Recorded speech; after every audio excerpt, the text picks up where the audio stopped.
All right, we are live Friday night, 8 p.m., 8:07. Not too bad. Not too bad tonight, guys. Can't be too mad at us. Um, it's just me this evening. Tiffany has work commitments as always. Things are kind of wild for us right now. So I get to drink and chat to awesome people. Tiffany has to work. So, my work gets a little easy sometimes. Am I right, Tiff? No, okay. Must be nice. Must be nice. So I'll give this a sec to wait till a couple folks come in, and then we'll just get her going. This evening, guys, this is something we have not done yet.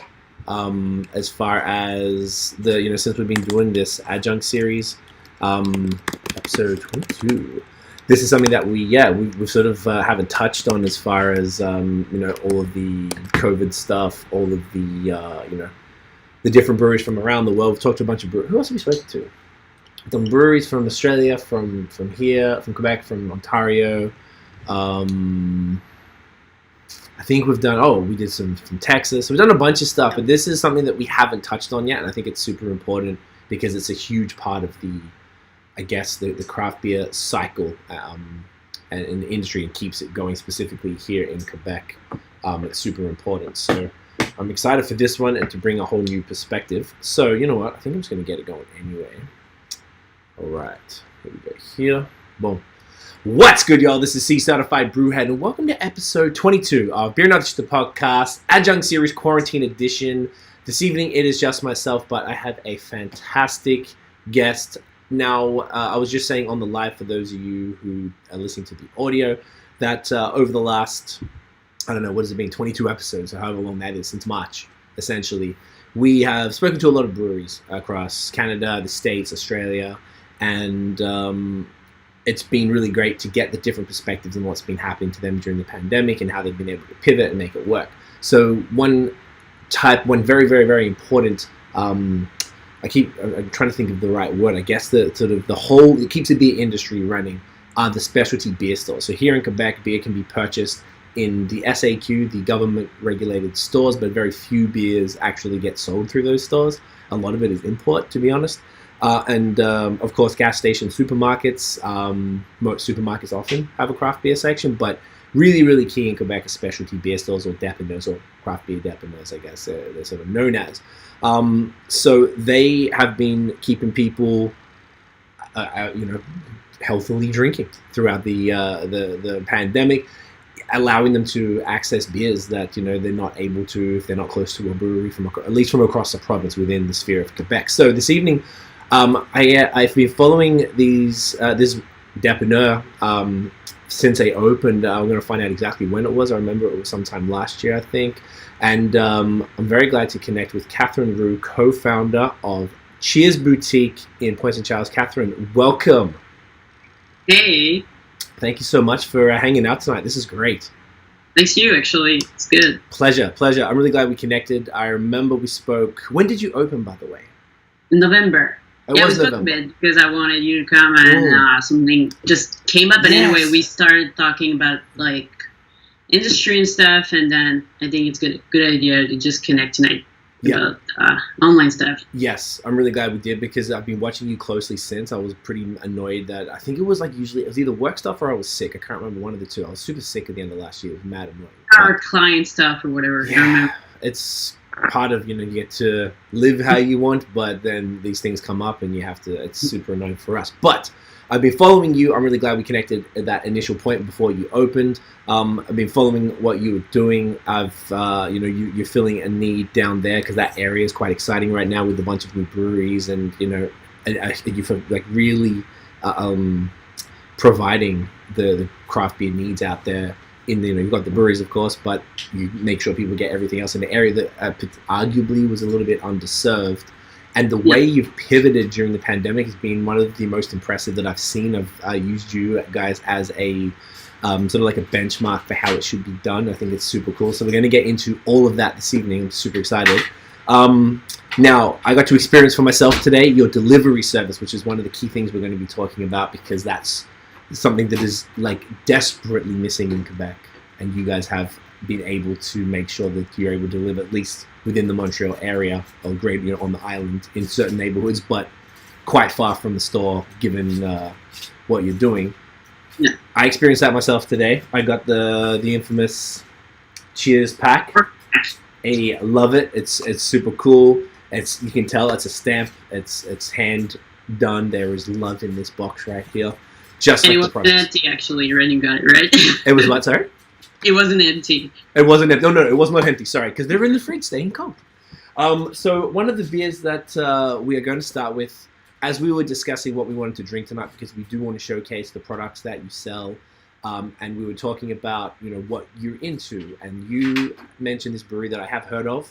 I'd love if you tell us a bit more about that as we crack the beer. Mm-hmm. Sure. Look at that one. So you never had one, right? No, I've never had any from Knowlton. Cool. I'm proud if it's your first. Yeah. So your expectations are like very high right now, right? Oh yeah, you've set them high right now. We're gonna have a few of these tonight, so I'm expecting greatness because I trust your palate. So that's the Mexican lager. Actually, you're opening right now. I'll do the same thing. Yes. Which is great. I love craft Mexican lagers. Very, very cool. So you like Mexican lagers? I love craft. Well, back in the day when we were doing the first part of the podcast for the first couple of years, before we changed how we do it, we had a lightning round, and one of the questions was, "What's your guilty pleasure beer?" So like a beer you're embarrassed to tell your friends about. So mine was Corona, which is a Mexican lager. So I've been seeing more and more Mexican lagers in that style being brewed by craft breweries. And to me, that is super, super cool. So I was excited to try this one too, because this is a huge favorite style that I don't get to drink very often. So no, and there's like this year we had maybe 4 that came out in the market, but like before that, actually, like last year, there were like no good Mexican lager in the market. Really? It just happened this year, and I discovered that style actually with Knowlton, and then after one, I knew like Lion Bleu in Alma. okay. It's a brewery in Alma, and they made one that it's actually very good. But it's more like zesty. It tastes a bit like Corona. That one. Right. Whereas this one doesn't as much. No, it's more like a baked bread. Baked bread. Ooh, okay. Feel, like a cereal feel, like a taco feel. Okay. I mean, that's cool. So first of all, cheers. Cheers. Cheers. Cheers, babe. What are you drinking, babe? Oh, that's fantastic. Light, refreshing. What is it? 4.6? Sweet. Just like... Sweet, bready. Kind of like in the corn. I guess because they have corn in them, right? But not in a Budweiser way. Like it complements the recipe and gives the body that super light but tons of flavor. It's like round, and what I like about Knowlton beers, and if you taste the cream ale later on, yes. So the cream ale is like the first one they put in the market. Okay. It's actually a corn and a rice beer also. Okay. But it tastes a bit like the Mexican lager, but a bit less cereally, more like baked bread, fresh from the oven, something like that. I love it. Cereally, I like that. That's a good descriptor. I'm just writing down the descriptors so for my reviews for later. Definitely cereal. I'm definitely getting that. It's super light, and I've seen one actually that was they added lime to it, like super subtle, which was quite good. Exactly what I'm talking about from Alma. So extracteur from Lion Bleu. Right? Bleu. Oh, do you know what? Never had them. I was thinking of one from Nickelbrook in Ontario. They did one recently. But it's the one I'm talking about is the same thing actually. That had like lime juice, just to like have like that Mexican little vibe to it, right? Which is like a nice cool addition. And even like on the can, all the can art's that sort of Mexican wrestlers, which is very, very cool. Actually, their designs are very cool. Yeah, it's fun. I like the consistency of all the the bold colors with the drawings and stuff. All the other ones have that too. And do you think it looks a bit like Mikkeller? Like very, very like the other. I don't have it right now, but like when they look at that one. Do you want to move it a little bit towards your face because the screen's cut in half? You can't see what I'm saying. There you go, perfect. Yeah, that's very Mikkeller. Yeah, that's Mikkeller. Yes, my gosh, it is. I wonder if they would get in trouble for that. I know. Probably not. I thought like, and like that one too. Oh yeah, that's definitely in the same style that they do. This has got Tettnang hops as well. It's saying here. Yeah, and we don't see it very often. No, not really. This is great. It's super bright as well. So we have a quick comment here from Louis. Shouts to Louis. He says, hey guys, I was just there and I love Knowlton. I'm drinking the West Coast IPA, but next is the Juicy IPA double. Woohoo, we're going to get there. We got you. We got you, Louis. We're going to be right there with you. So wait for us. Yeah, so the one that he's like drinking actually is the first one we got at Cheers. It's the West Coast, so it's the red one. And it's basically like a very good West Coast. It's grapefruit, a bit like caramel side, but it's still like a very, very good West Coast. Nice. I feel like the West Coast is slightly coming back a little bit. Sure. And I'm looking for the best one actually right now. Do you have any faves? I mean, you know, like Big Juice is very good. Like the big IPAs are always good. But yeah, I'm looking for like a clean, like a very West Coast. I went to Portland, Oregon, and you know, like, yeah, I've drank so much. And yeah, I'm looking for like a clean, not too sweet. That's the goal. That's like the main goal of like a West Coast. Don't want it to be too sweet. The sweetness is the problem, I think, with a lot of them. They're like just a little overkill with the malt profile, and I feel like they need to be more piney and bitter. Agreed. And you know, Boswell, you know. Yep. Yeah. Yeah. Okay. And I think this is the best one I've had. Like, but they don't like distribute right now. But yeah, it's a good one. Do they can that one? They canned it at Ma Brasserie, I think. Okay. But they don't do it yet. But they'll distribute soon, actually, with us. So we'll probably have it soon. That's amazing. Yeah. So let's get your story. So let's go into how you personally got into beer, and then we'll follow that through into how the store came about. Yeah, so it's a bit funny because at first I didn't like beer. I was the one in the group that was like, oh my god, why are you guys drinking beer? And then I started just to like drink some, Corona, I think. Okay, so it's a good one. It's just like all like when on patio or whatever, when it was so hot, it was the only time I could drink beer. Did you put the lime in it? Like, yeah. Key, right? And I started to like cream ales and stuff because it was like and the creamer was more like easy to drink, no bitter at all, and then you know like all the cream ale like Saint Ambroise and stuff, we know like it's very easy to drink. I used to love that. Yeah, and I've found out about Reservoir. It was it's a good brewery. I love Reservoir. Like, very neighborhood. Do they distro through you, by the way, or not yet? They don't distribute at all. It's still selling direct. I know they started canning during the pandemic. I haven't had any of their cans, but I used to go there because it's not far from me. I used to go down. Something interesting we'll be able to talk about because some breweries like never planned on canning ever, and then they did it because they just kind of had no choice. But right? yeah. But this specific brewery, like Reservoir, they made that cream ale. It was a classic version they had like 10 years ago. They opened like 17 years ago, not 70. And then I tasted that cream ale, and it was like the best beer I've had. It was just perfect. So every Friday, I went back just to drink it. Anyway, so back and forth, my friends started to like make me drink some brewery beers. I said, you know what? That's the cool thing about breweries, that just to go there, talk with brewers, talk with people that work there, and learn more. So I had more like the learning part of that to begin with. So, and I started to taste everything, very open about it. So anyway, so I said, you know what? There's nothing like that that exists to help people discover breweries, to go there. So that's why I found it in 2016. I founded Passeport en Fût, that it's an app just to discover breweries all around Quebec. Yes. So it's basically just an app where you can go and just like you get one beer and then you start discovering, talk with the people. And my main goal was just to make people connect together. So the breweries, the brewery teams, and the people. And like you go on a road trip, you wouldn't have gone otherwise because you have the passport. So we just started to see people doing that. Like they started to leave Montreal and go in Quebec City and then in SPZ just to discover with the passport. So we like were winning something. And it was for myself too, because like I went to the breweries. I said, you know what, like I want to have something that makes me like go everywhere and discover everything. So I met Nancy that was working for me, so my partner Nancy. Okay. And we just clicked so much. We were so good together. And then we met Matt, that is a developer. That guy has a brain. It's insane. Like a developer, like a software developer or a property? Yeah, like a software developer. Okay. So, and Nancy's very good at marketing. She thinks outside the box. I love her thinking. And together we're like fire productive. So, like, we met just everyone.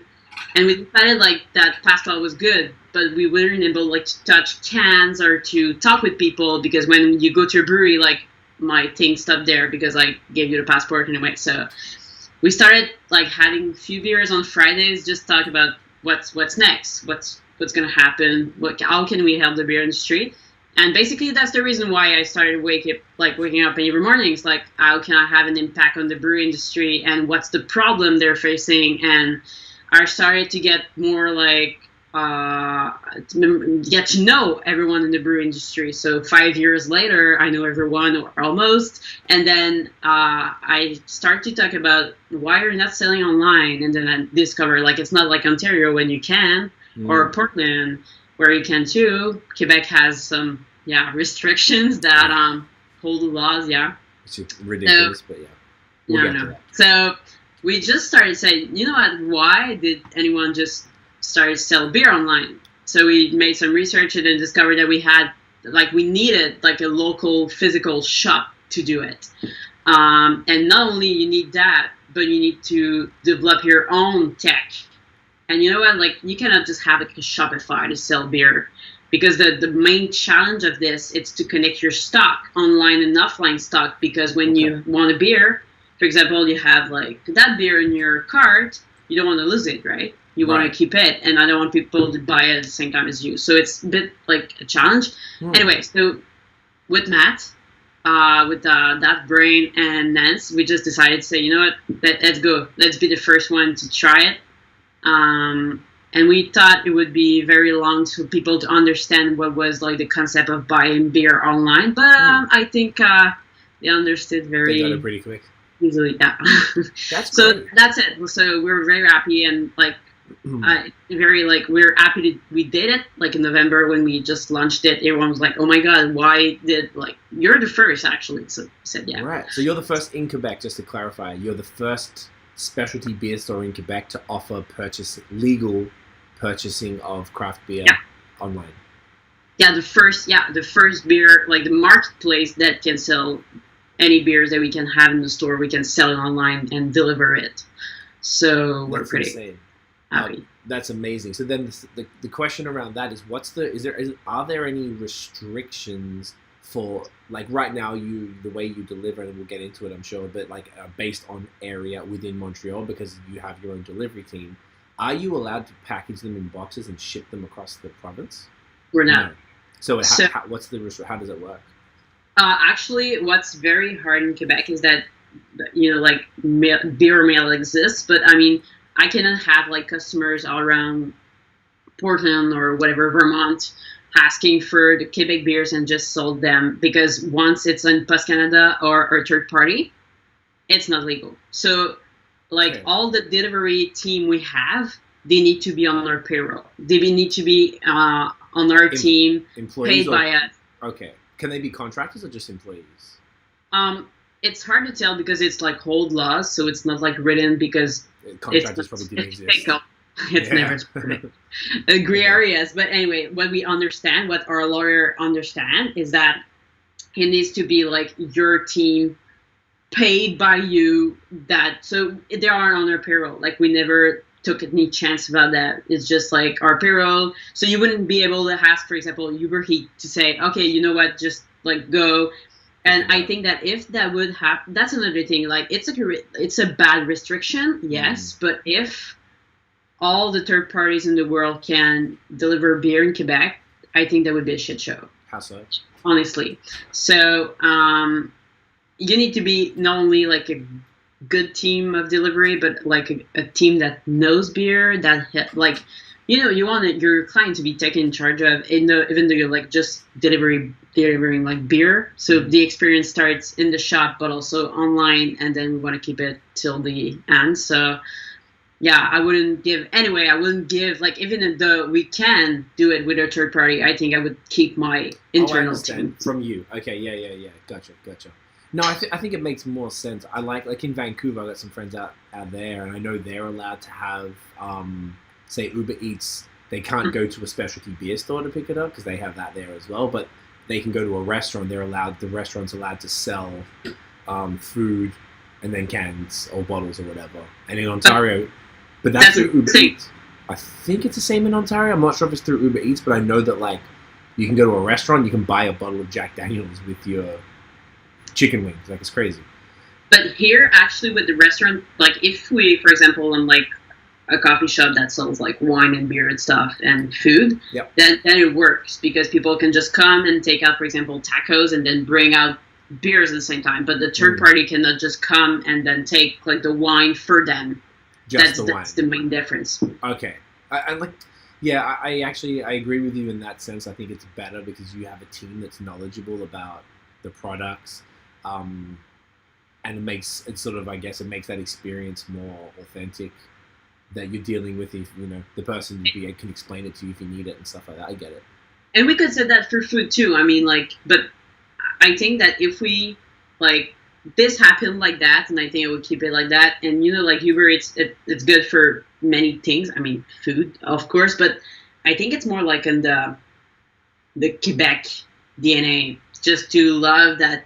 Okay, I think, like, I know they're from Cheers team or whatever. Like, I feel that it's them that did it. Like, I think it has an impact, or if you're ordering again or not next week or whatever. So right.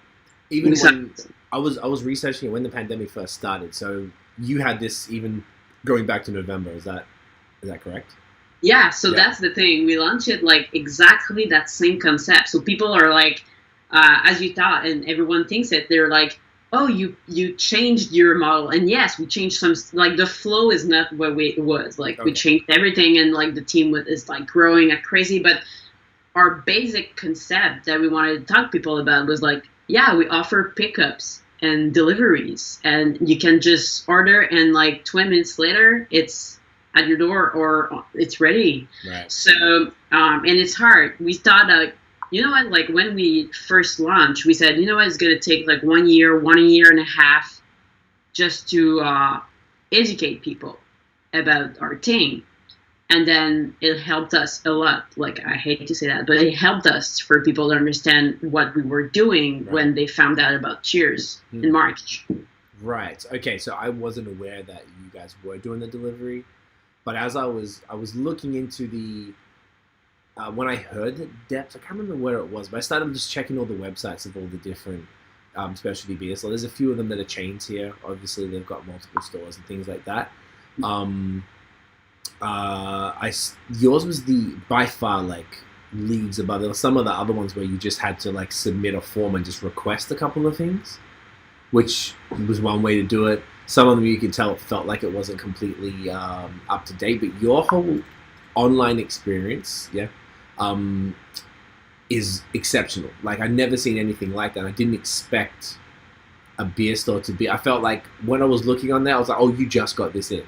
Like, it didn't feel like, oh, like it's a challenge for you to, or it was like, oh, you got this new Sir John in or the new Knowlton and you didn't put it up there. It's just whatever was up there before, and you go to order it, and at the end it'll be like, oh, this is out of stock or something.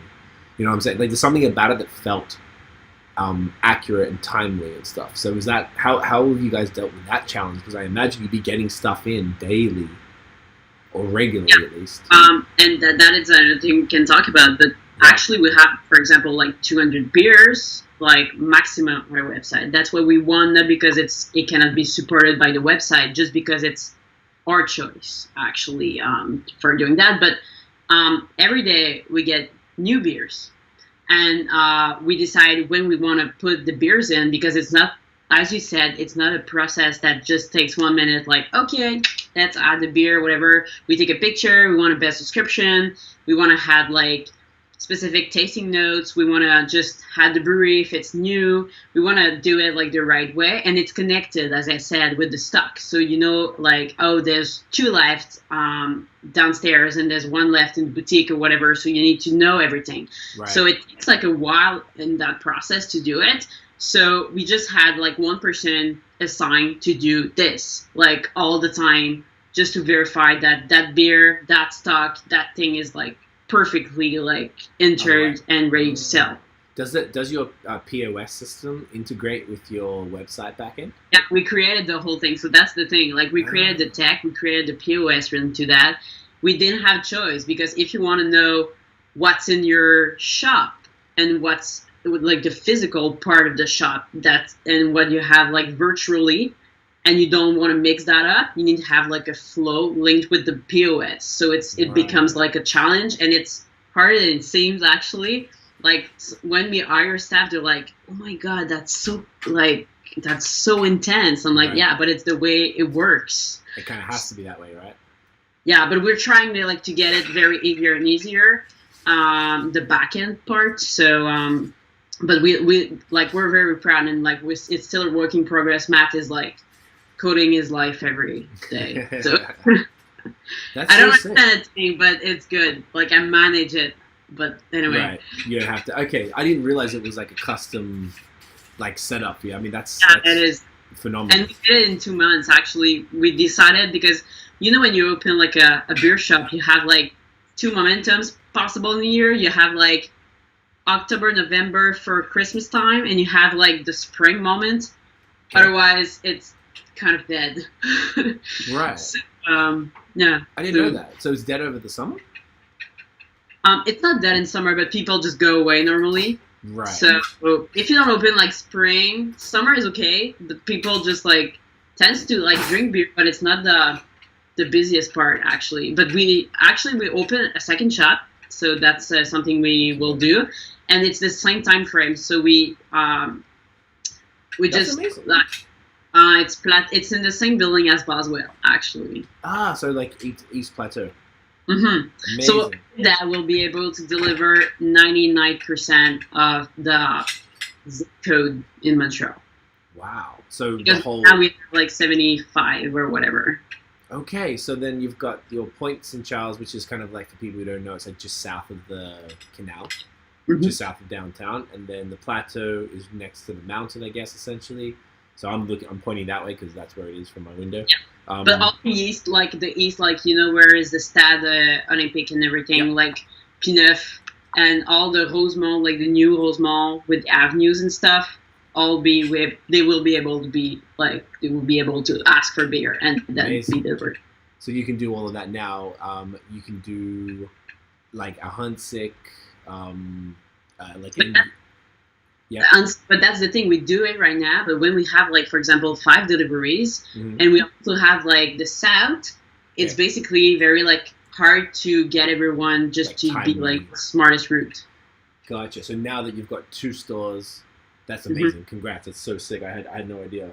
So now you've got 2 stores, and you can cover between those 2 stores with those employees. You'll be able to cover all of that ground, and I guess you split the postcodes from by store, I would imagine. Exactly. Yep. And when you order online, we'll put like we're actually creating it right now. It's like they'll know where you are, and they can, for example, like if you want a specific beer and it's in the south, every day we'll have some drops.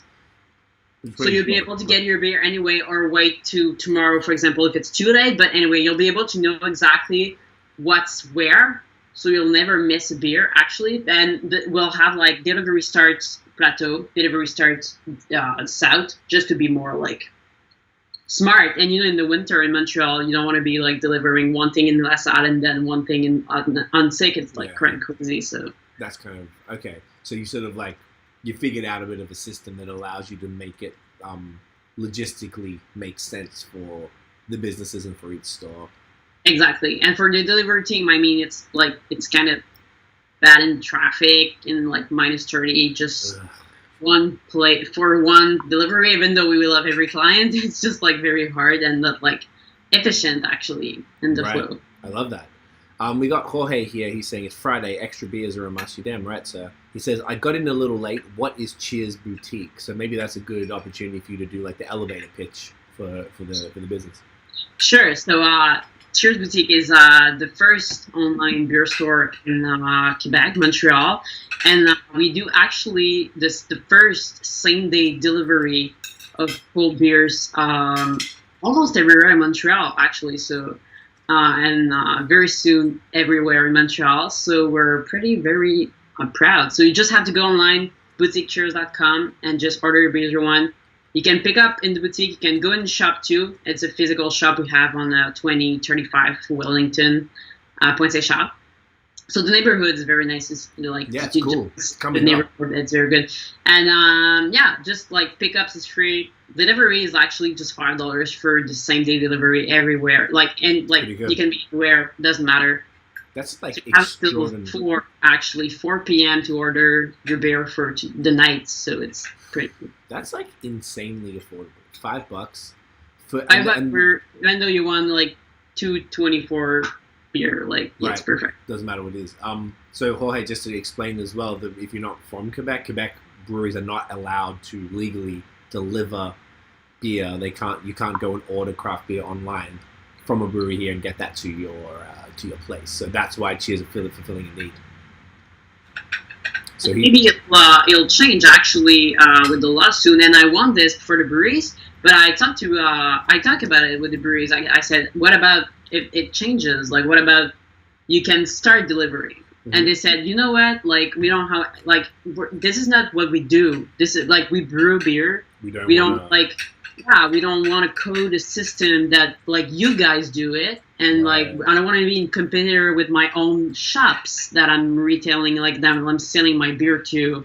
And then they say, what we'll do, it will pull a link on our website. I was talking with Keegan from Origines, and he said, you know what, we'll put a link, delivery, if you want our beer in delivery, go on Cheers, And what's cool about Cheers is that we're a marketplace with many beers. If you want to order Messorem, for example, you have only Messorem.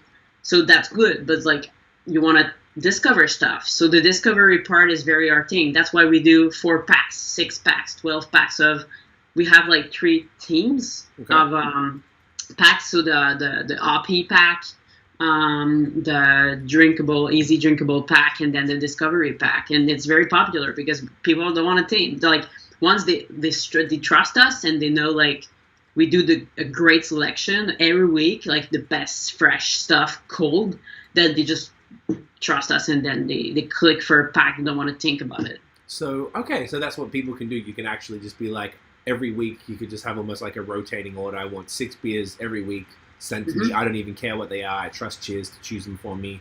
I want the discovery pack, which means it could be a mix of anything. I'm open. Exactly. We have a subscription thing.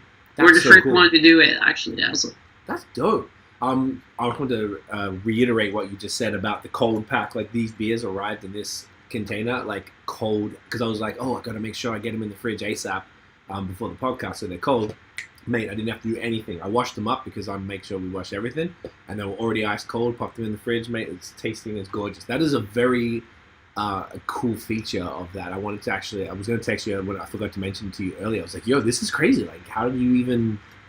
I imagine that he didn't come just for me. He was doing out the delivery. So how do you guys, do you have we'll do it for real. Tonight I think I had 40 deliveries or something like that. We had two drivers, just very easy night, 20 deliveries each. They were just living, and you were I think the 5th or the 6th stop. Okay. Yeah, he came. I know you said it was between 5 and 8. I think he came at 5:45 or something. That's it. And now he finished at 7, and so everyone got his beer between quick 5 and 7. So it's perfect for happy hour or whatever. Do they have coolers in the car? They don't. So we tested some stuff because it's our dream having a car free stuff, whatever. We could have had ice or whatever, but this summer when it was 35 degrees. We tasted so much stuff and said, okay, is it cool? And it was cool actually, because the way we put boxes together, when beers are just like that in the box and they're all cuddled together, it's cold. It can be very cold for a while. I guess it's good in the winter because the car's going to be freezing anyway. Yeah, winter would good for that. Okay, that makes sense. Like I guess it's the radiant cold. But like, if we have like 200 anyway, if you have 200 deliveries, like it happened in March, in the same day. Actually, we were just like, we were 7 drivers and everything. So like a driver can like, we don't want a driver to have more than 25 delivery. It's bad after that. It's like not nice. It's just long and like. Right. So whatever. We just want it to be cool. Right, and that's because I can imagine it'll start like the ones that are later will start to get cold and stuff. So I know, but we tested like that's interesting because even though the last person that got it at 9 at 35 in the summer was cold, so it worked. Just keeping them all together in the car. Like the way we put stuff, and then we had it iced once, I think, but it all like the worst thing. It's not about if the beer is cold or not. It's cold. It's the boxes. They're like melting. Yeah, making the condensation and stuff. Yeah, we had so much problems. So we made boxes. Actually, the Cheers boxes, the new one, they're made from recycled like carton, and then it's just very, very like heavy thing that are like very strong. But now it's not summer. But anyway, we're ready for next summer. Ready for it. That's all you need. I mean, look, hopefully it's still a little bit hot for another couple of weeks, but probably it feels pretty full right now. Yeah, it can be snowing tomorrow, actually. Yeah. Someone actually asked, do you have a background in brewing? And someone followed up, like... I've never worked in a brewery, but with, like, my hat to be, like, passport en fût and everything, to make people discover brewery, like, I've started to just read everything, just go in the brewery. Then I'm often there when they brew beer, so I ask every question possible. But I think like brewery industry is my life. And I didn't mention earlier, but when you asked my story or whatever, the reason why I was in this, I worked with in Montreal. There's a thing called SDC. It's like social development economic for every neighborhood. So every neighborhood has like people working, so they can do events for the local shops to help local shops actually. And it's from the city puts money in the neighborhood organization. So I've been working with them, and that's where I discovered the reality of a brewery. And it's hard because I was working on Saint-Denis, Quartier Latin, and where the Saint-Bock is, and where La Mer à Boire is. And then I discovered the reality is so hard when you're a brewery just to survive, and you work so hard to brew your beer and everything. So I started talking with them, and I loved their story. And I think, I decided I wanted to do it. Like, I just want to be the person that's going to understand the reality and then help them out with the tech, because I'm good at that. Right. And with the marketing part, and then the fact that we want to, it's traditional, but then we can, like, the main goal of that is just to connect people together. So connect the brewery with the clients and get them to know each other, even though they're not eating dinner together. Right. We just want to, develop stuff. But so I'm kind of in the brewery industry because I've talked, like, my friends, it's very funny because, like, in Friday night, I say, you know what, I'm going to go out with my friends. And sometimes I'm just like, I'm going to go out with, like, Nick from Boswell. So I'm just going there, having drinks with them. So that's my life. I'm like, I love them. I speak, like, every day with Siljan, Brewski. I love those guys. I relate because I'm the same. I have no brewing experience either, but I'm just this proximity to it all. Of it. Like, we're in the universe. And you just become friends with a lot of people because you just have such a strong shared interest. I mean, you're actually in it. You've got more skin in the game. I don't really have that because we're talking to people, but you've got, like, money on the line here in a different way. Yeah. And you're supporting them all. So it is cool. Everything you said is exactly right. We have, like, another vision, like, it's very interesting because sometimes it's like, Knowlton is very near Dunham, so it's like 50 minutes driving. And I'm like, so you guys just talk to each other often? And Toby from Knowlton is like, no, I've never been there actually since I'm brewing. I'm like, okay, so I brewed beers from Knowlton. I just drank like, Knowlton, guys, like, he's just around the corner. And they said, oh my God, that's very good, whatever. So I want to talk to him. So people, like, they tend to be in their brewery and just stay there. And, like, it's okay because they don't have time. But like the beer industry is good. But I think it's our job for you and I actually to see that and just to make that link go between every breweries and every company that works in the brewery industry, just to be very linked together, even though we don't have time or we don't have. That's our job, actually. That's our job to make those connections. That's such a good point, because I always saw myself as like, I'm like, what could I do with the network that I have to help? Like, I don't care about what I get out of it, but if anybody ever needs to know anybody, I'm like, yeah, I know him. Yeah, I don't know. I'll connect you, no problem. And I've been able to connect a lot of people, and everything you're saying is resonating strongly, because it seems like even though we're doing different things, the end result is very similar, because you and I now, we have a strong network of people in the industry that, like, if you need to connect someone, like, yeah, I've always wanted to talk to the guys that done. I'm like, yeah, I know a lot, no problem. I'll connect you through that.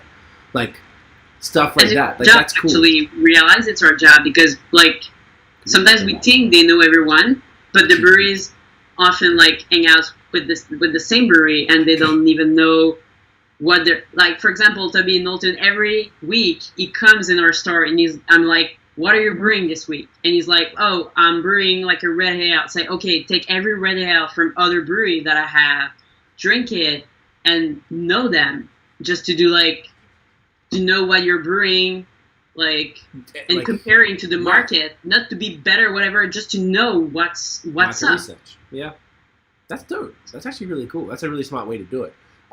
Louis is also saying he is. Oh, okay. I don't know why he's apologizing. There's been some very strange. I think we got some spam in the comments. He was just apologizing. It's okay, Louis. It's not your fault, mate. Don't worry about it. This is what happens with live stuff. I feel like we've been getting in the conversation. We need to get the Ras L'Bock AA. Yeah. This is I haven't had. This is the latest batch, I guess. Which batch do you have? I'm not sure. I think it's the same one as me. It's 0607-2020. Yeah, cool. Same one. But they've done it once, actually. Oh, okay. So this is. Oh, I've had this before. So in the can, the one in the can I had before was same batch, probably. Then, if this was only the only one. I think they've made it just once. Okay. You got it twice? This was because Paul Andre, who's their rep, is a good friend. Yeah. So Paul Andre. I know him. Yeah. Of course you know Paul. Paul knows. I was gonna say all the things you're saying reminds me of PR. Yeah, he has the same role as us. Yeah, he has the same role, and the reason why he's so good. We were just at Ras L'Bock with Alex last week. And I was telling him, I was like, bro, you made the fantastic decision to hire Paul. Like, everybody loves Paul Andre. He's the nicest guy you'll ever meet.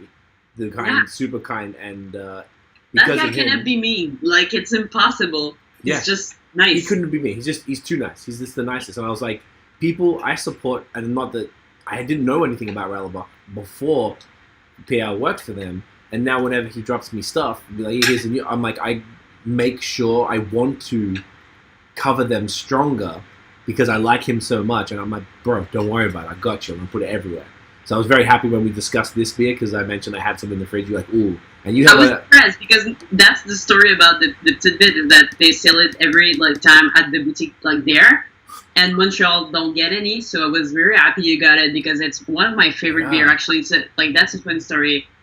It's just for people who don't know, it's a Nano IPA. It's 2.5%, but it's got my favorite ingredient, lactose, in it. Team lactose. Are you team lactose, Catherine?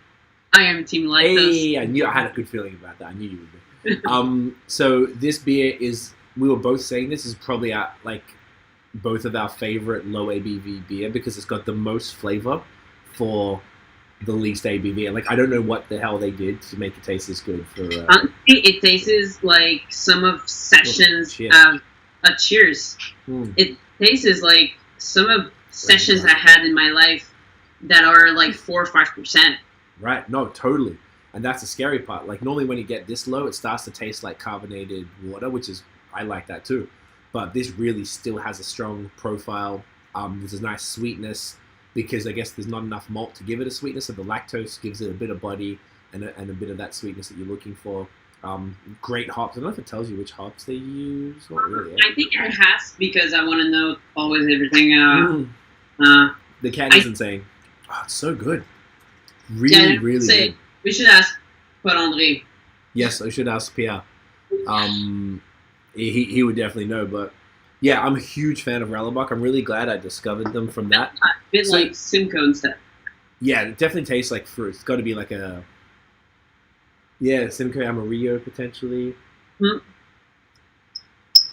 Yeah, it's definitely it's funny fruity. because it's even better than the first one they made because it's actually the second one. So you said it was in a bottle. We were talking about this the other day, and you were telling me a story. Do you want to tell the story we were talking about? Yeah, actually, when we opened Cheers, we wanted to have like an exclusive beer that we will sell only at Cheers. So we wanted like something different, something that a brewery would say, you know what, I've been thinking about that. It's a funky idea. I want to do it. So we talked to Alex from Ras L'Bock, and he said, you know what, I have an idea. I want to do like a Nano IPA. Right. So I said, okay. So he said, it's going to be in the bottles. I said, okay. 500 millimeters bottles. I have 100 cases for you. I said, okay, that's perfect. It will sell. We're the only ones sell that. Yes, that's like the bottles it was on before. That's it. Yeah. Yeah, so Tiff making it. Yeah.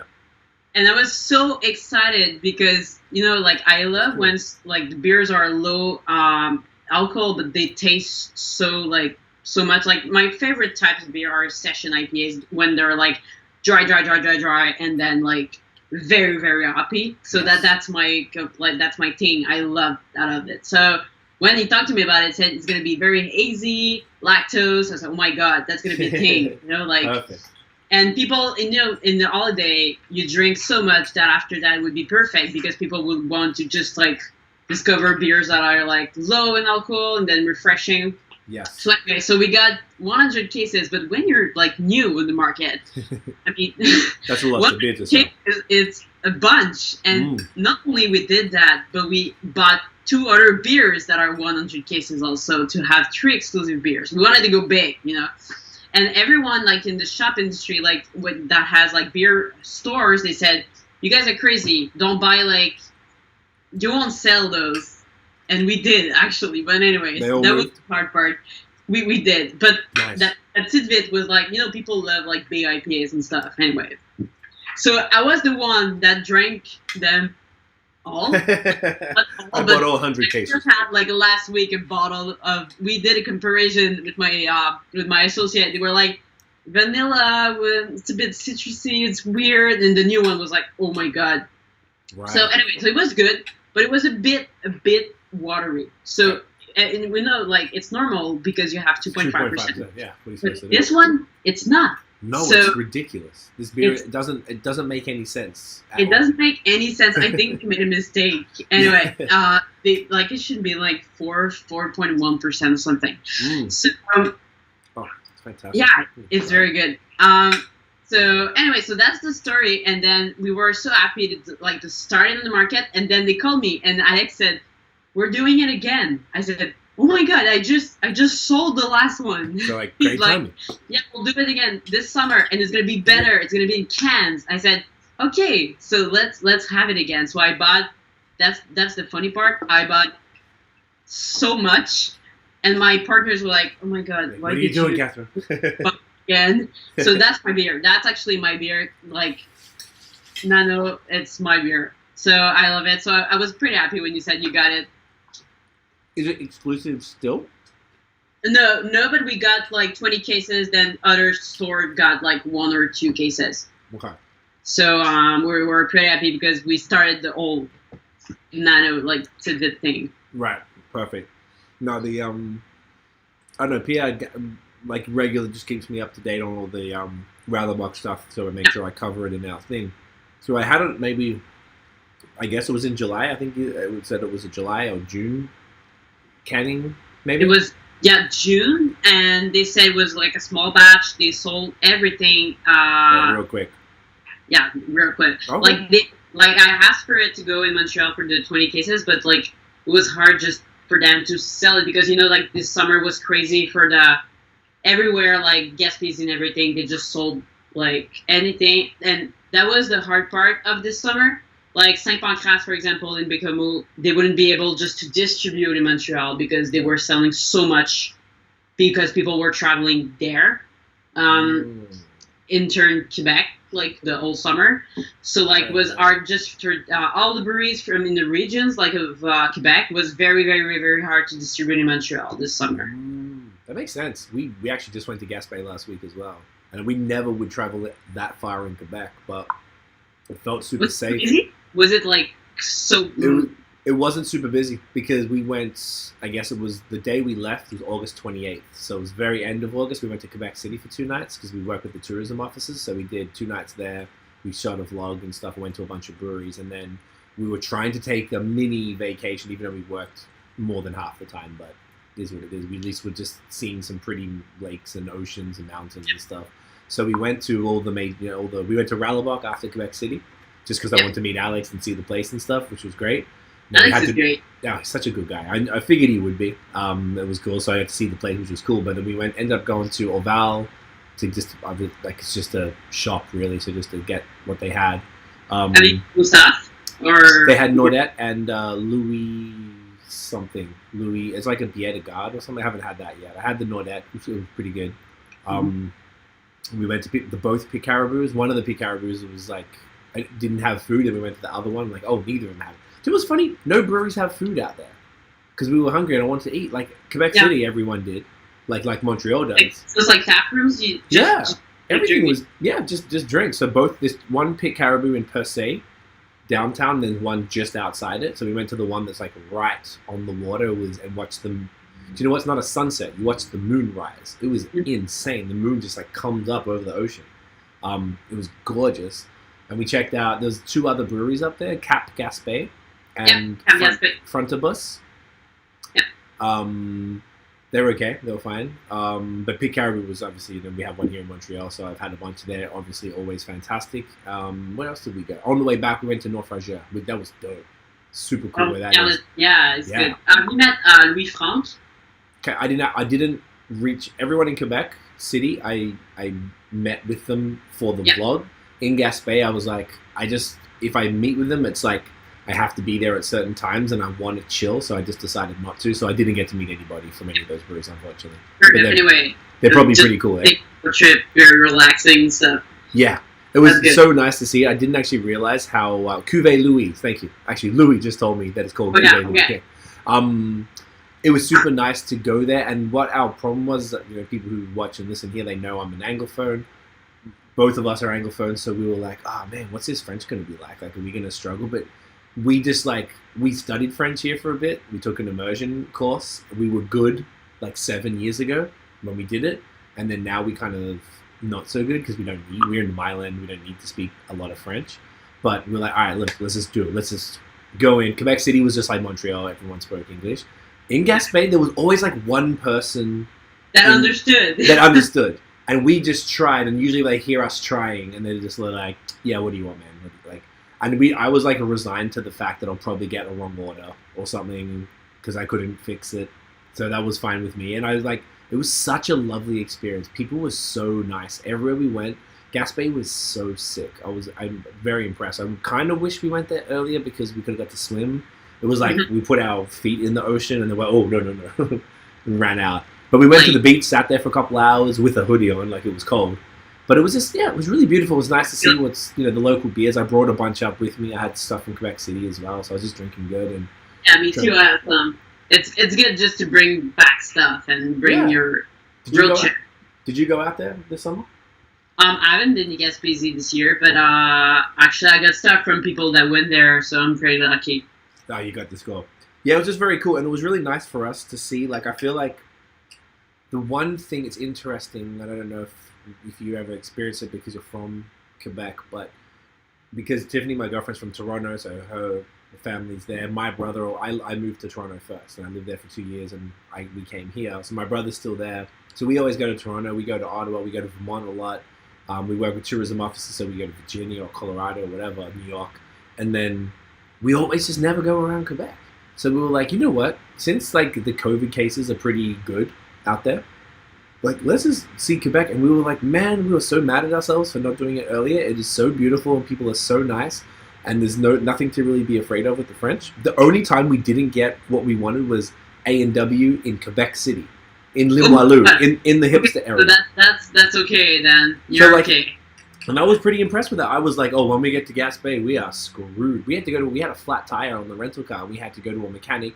There was one dude who spoke, the manager, spoke perfect English, got everything fixed. They took care of us. It was super cheap. it was just like it was such a nice experience. We were like, what is wrong with us? So we're gonna. It's cool for you to know that you can go there now because it's not stressful or whatever. You can just go and it's good.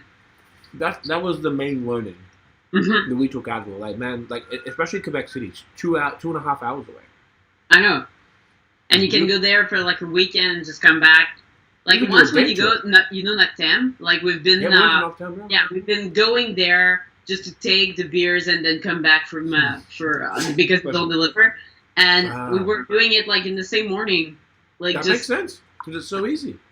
Yeah, it is. Yeah. It's very fast. You put on a podcast and just go. Yeah, that's it. You got literally one Joe Rogan or something. You're there. Yeah. And they're like, everything was pretty close as well. Like if you're doing brew pubs, it's even closer. But even if we went to the St. Malo production, I guess that's probably where you pick your stuff up from Noctem. I think it's good when you see it, like when you can smell. Oh my god, I love that smell when they're brewing. Super cool. And they had those. I'd never seen it before. The glycol lines, the pink. Yeah.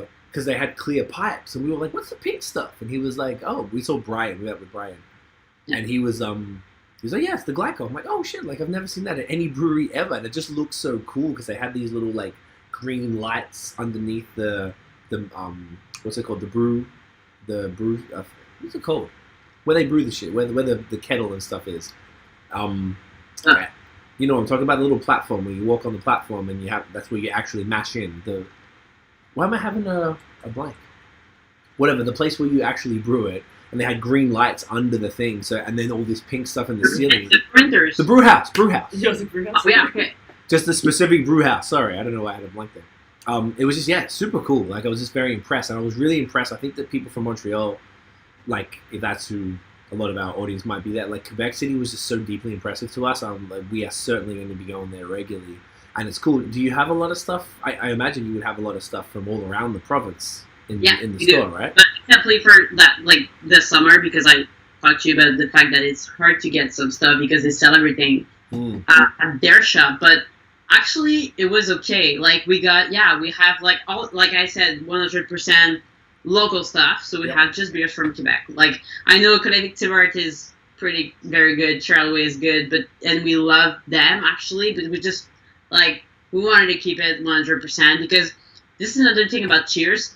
We choose very wisely, not because something is good or not. We don't it's just because we want to take the in charge, the client, and be very specific. Because when you go in some places and you find 8,000 types of beers, you're just like, oh my god, I'm anxious, I'm gonna leave right now. And I'm gonna cry, it's very hard. So anyway, so when you you come at Cheers, you have for example maximum 150 beers and stuff, but it's a lot.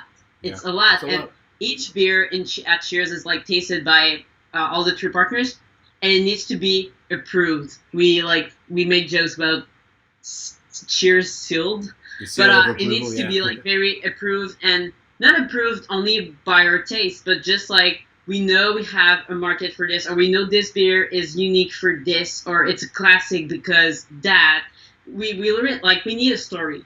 That's point. We need when someone that sells beer just come at me for brewing, they're like, oh, you want my beers? And said, okay, what's your story? What's your values? Where are you from? And he's like, well, I have a blonde beer, a red beer. I'm like, okay, but what's the story? He's like, we brew beer.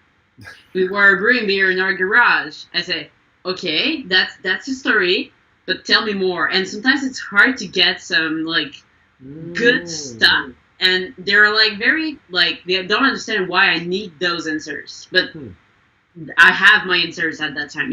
I need to know where you're from. Why are you waking up in the morning? What do you brew? Why you brew it? Oh, I brew only New England IPAs. Okay, why is that? You have a unique way to do it. And I don't want people to be such special or whatever. I just want them to feel confident about their DNA and why they are in the market. They need to be confident or in their story, actually. So that's the main criteria we're looking for when we work with a brewery. Do you have a soul in your beers? And after that, we can explain that specific story to the client, to the customer, and then they can bring that home. And that is the thing we do. Like, we want to, when I said at the beginning, we want to just make a link between the brewery and the client, is that. Like, telling a story, and then people understanding the story and saying, you know what, that story, like, I feel it connects with me. And then I'm going to buy all of those beers, and then I love the DNA of that brewery, then we won. Not about like a specific type. Oh, I love IPAs, okay, but I think you love like a brewery more than a style. So that's like every brewery has like a specific signature, and we want you to know which signature you like. So that's our main thing in Cheers. Like when you just come in, even though you don't even know what you know, like what you need or what you know about beer. Yeah. We'll just start from there. Actually, I love that. That was a good episode name. Maybe Beer with Soul. I like that. Yeah, we were talking about that earlier. Yeah, it would. Yeah, it would work. Do you know what? I think that's really interesting that you just said that. Everything you just said sounds like it's essentially advice for sales reps. Really, like if you're coming into a store, make sure you can tell the story of the brewery. And I know you're not the owner. That's good. But if you need to know where your owner are from, or what are even like, why are they in the game? Why are they doing this? There actually. The what? Say that again. Like when you work in a brewery and you sell the beer, like Paul André. Yeah. He works there because he knows that Ras L'Bock has the same value as he has. Like so he knows that when he wakes up in the morning, he's like, I love Ras L'Bock. It's like real stuff. They make funky stuff. They love to have fun brewing, and it connects with me. But if you're just working to sell beer that you don't even know, the soul of the DNA of that every product, then you cannot sell beer actually, or you'll sell beer, but you'll sell beer to places that don't have like that priority. But we do. Like, it's important for us when we have a beer can and say, you know what, buy this, buy Knowlton, and they're like, oh, what is Knowlton? We can explain something. We have juice. We have stuff to tell. And when Toby, that's the funny part, because every day Toby walks in because he delivers beers. Like, he lives in Melbourne, so that's the thing. He brew every day in Knowlton, but he lives in Melbourne. Okay. And he just goes by every day. He passes by the boutique and he delivers beers, or he just walks around and he's with the customer. Like, he has like a moment at the same place as everyone.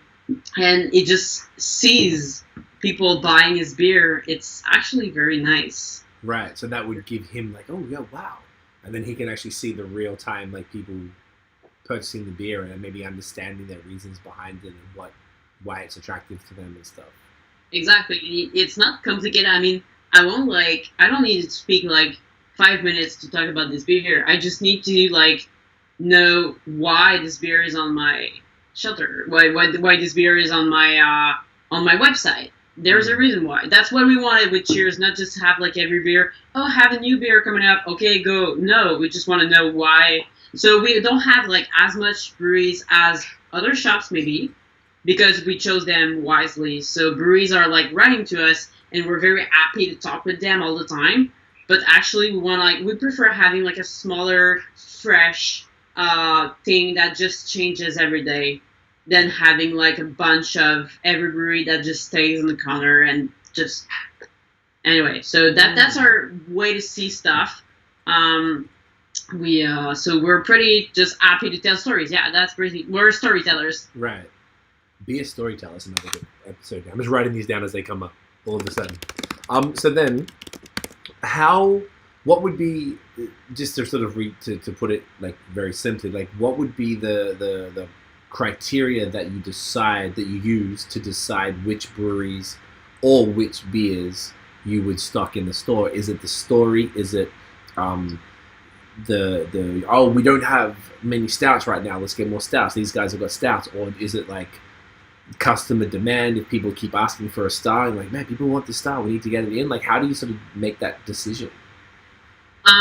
First, yeah, sure, if like their values connect with our values, if we can just talk and say, okay, you know what, guys, let's do it together, let's work together. We don't see it as selling beers, more like it's a partnership, right? It's something we do together. If you don't brew, I don't sell. If I don't sell, you don't brew. So that's something very important here. Right. After that, we need to have something very like a variety. Like if someone just goes into the New England IPAs but is good at it, and there's a reason why, like for example, we know like Siljan, we know what's the next release. Like we know what's the type of the next release. It's either a stout or a juicy IPA. And it's good because they're good at it and they want this. So that's perfect. So that's something we're looking for. Like in our fridges, we don't want to have like only IPAs. We don't want to have like only stout. We're just looking for something very balanced.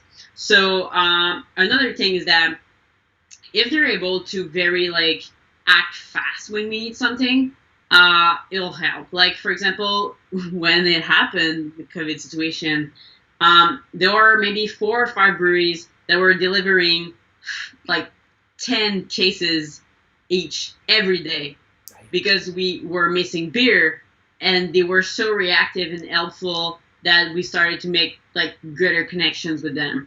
So that kind of thing, that I support you support me, I think it's worked a lot for us. And another criteria would be just the type of beer, and like do you have your own way to do stuff?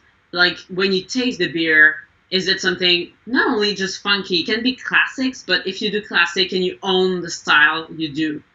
Like it's just something very important. I like that. Okay, that's really good. So then to follow on from that, I think there's basically nobody in the beer world who is as tapped into the variety of customer, like actual drinker tastes than the person who is at the specialty beer store. Yeah. Like a brewery will only have certain things. They just know their products, but you know the industry and the province as a whole.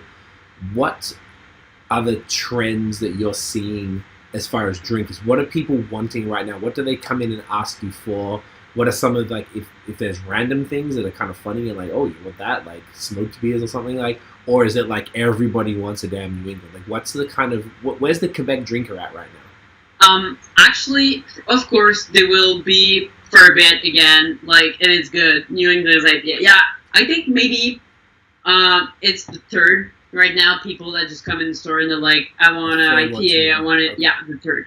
But other people, they started like just easy drinkable stuff. Not only for the summer, it's just something that is a trend.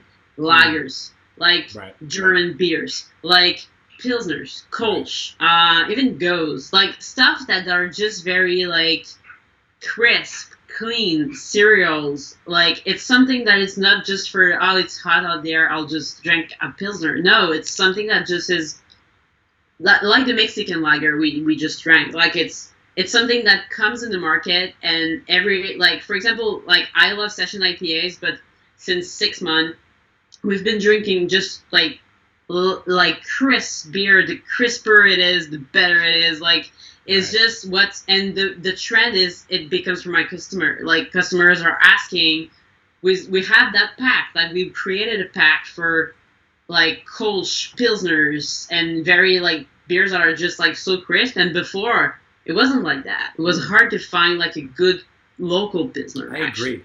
It's something that changed recently in Quebec. Like this year alone, I was going to say this is, I've lived here for 8 years now, and I've always sort of been a little bit critical of Montreal or Quebec beer. They didn't have everything. They had certain things that were done well, but it was mostly farmhouse or like crazy barrel-aged stouts that I was just never really super fond of.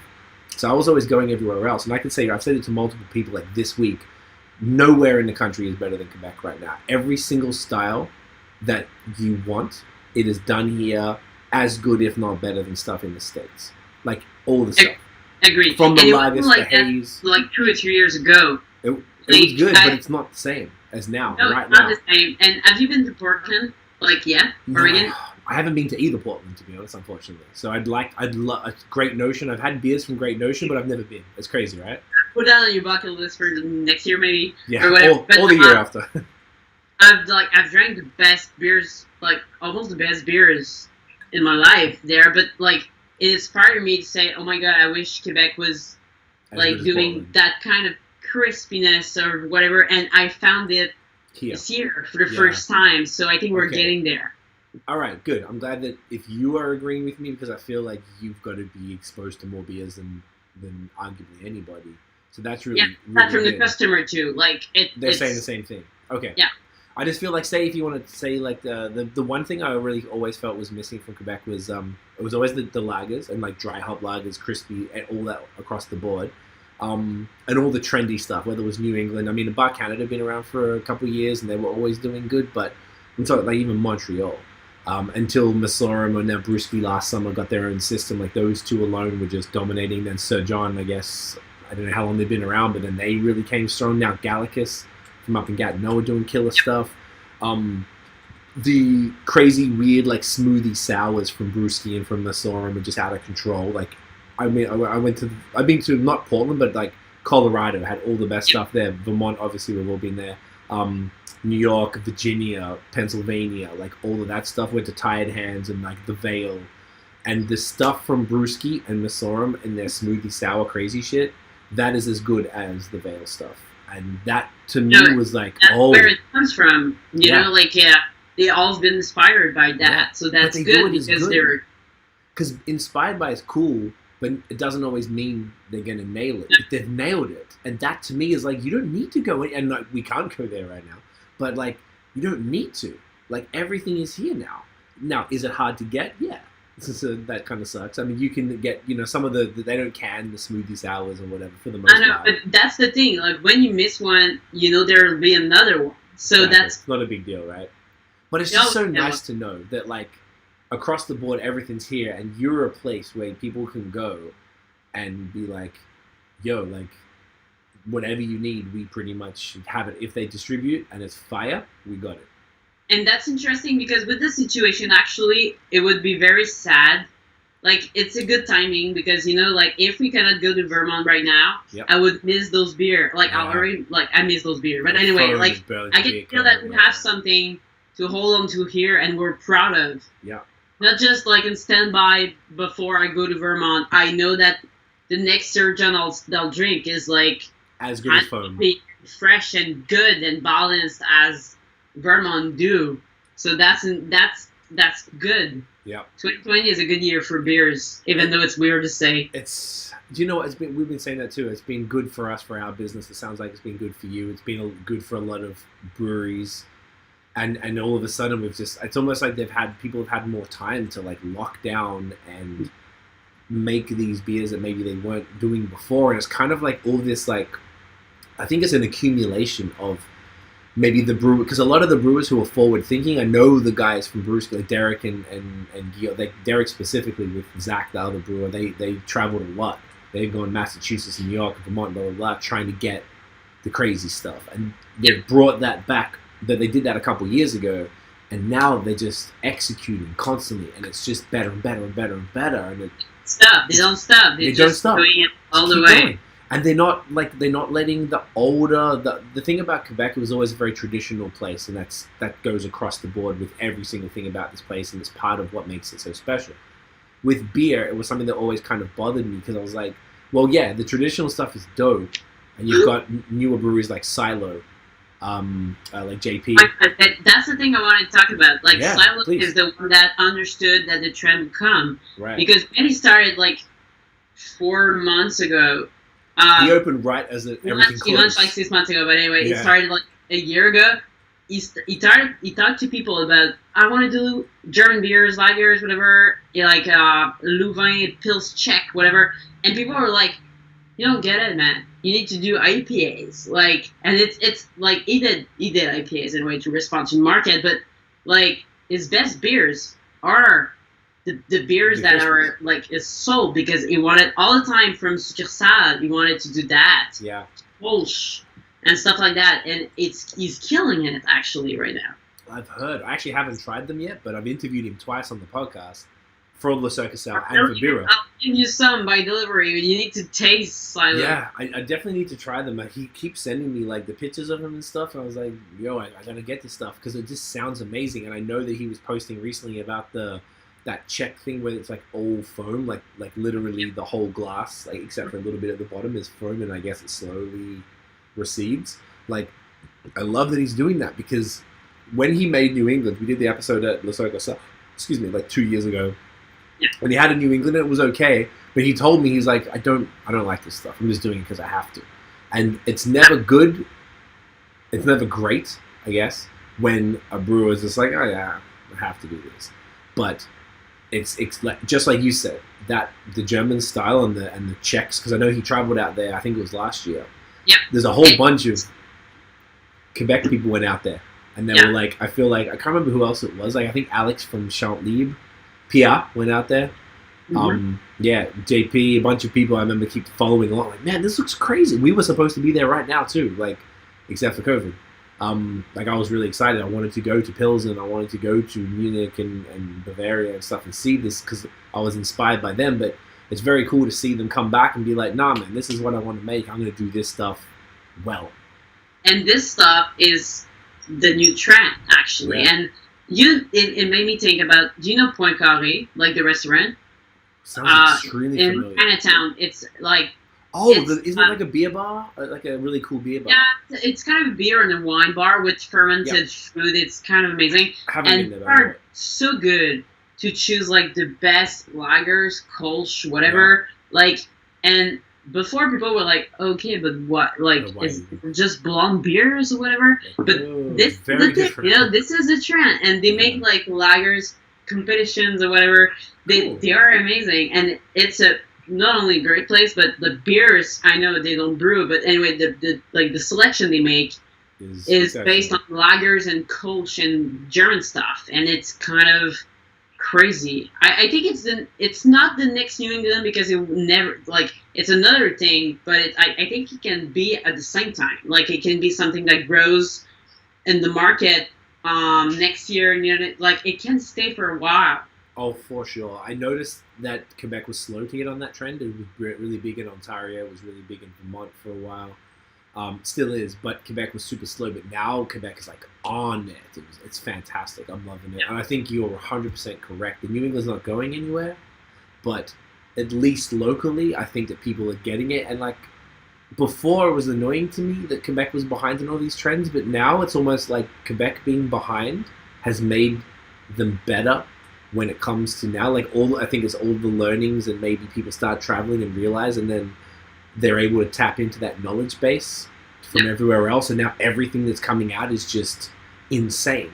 I think it's gonna stay that way. Like, I have a feeling that we're on the right track to just, like, push and push and push and find, like, the like, just be better, actually, and be one of the we're a beer city, we're a beer country, we're, like, we become, like, a place where people can travel just to discover, like, they will travel to discover beer. Yep. Like, we're a beer place, actually, and I love this. It's beautiful, right?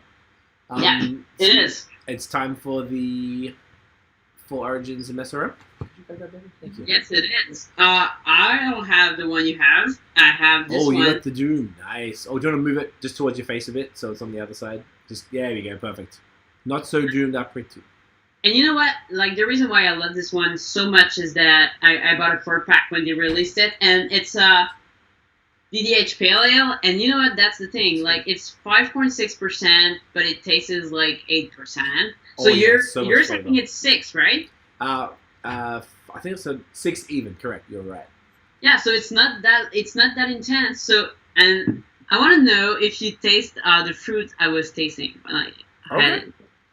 Now, is this brewed by, it's brewed by 4 Origins, right? Origin and Messorem went there and they brewed, and we got it in the south.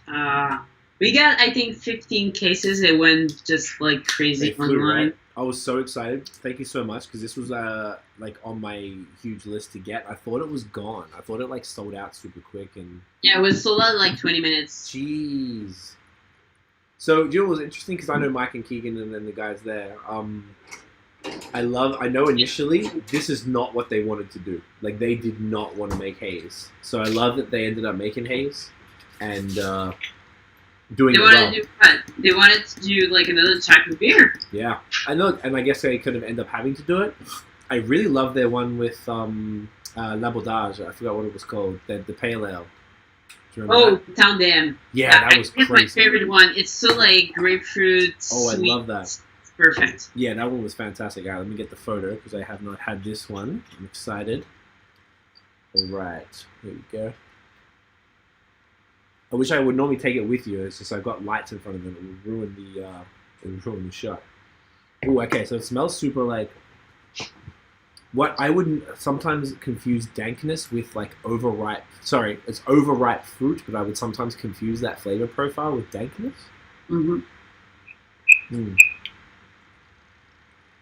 It's pretty round. It's just very like. Yeah. It's peach. Definitely had some peach. Yeah, nectarine. Yeah. That's nectarine. Wow. Yes. That's just like a smooth juice of nectarine. Yeah, that's the one.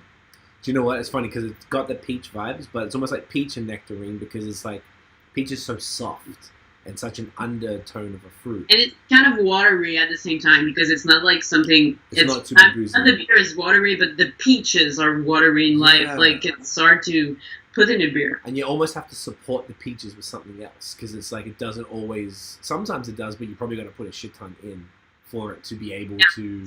Like it becomes expensive because like you put more fruit in the beer actually. So.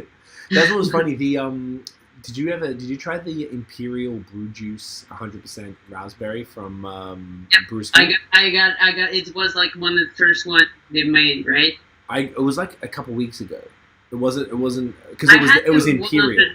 Raspberries. So mate, did you have the Imperial that 8.5%? Oh no! I got the one with 7.5%. Okay, so then they must have done a ramped up version. They did an Imperial, and then an Imperial brew. It was only like maybe 2 or 3 weeks ago, so I traded someone for it to get it, and it was 40% raspberry, so 400 grams per liter of the beer was raspberries, which means like it's literally almost 50% fruit juice. It's insane. I thought that was super. Pardon?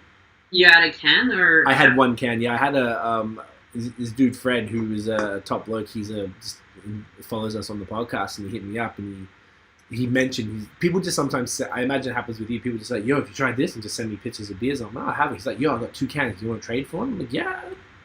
So I gave him some stuff I got from Ontario that he couldn't get, and to make it fair, because I haven't been traveling, so I haven't got as much tradable. But you stuff like in your fridge that you had like.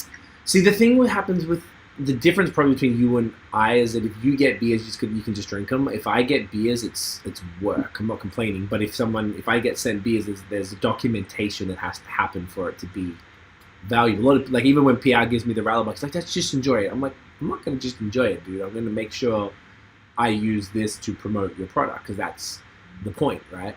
So people are nice, but really that's what it's for.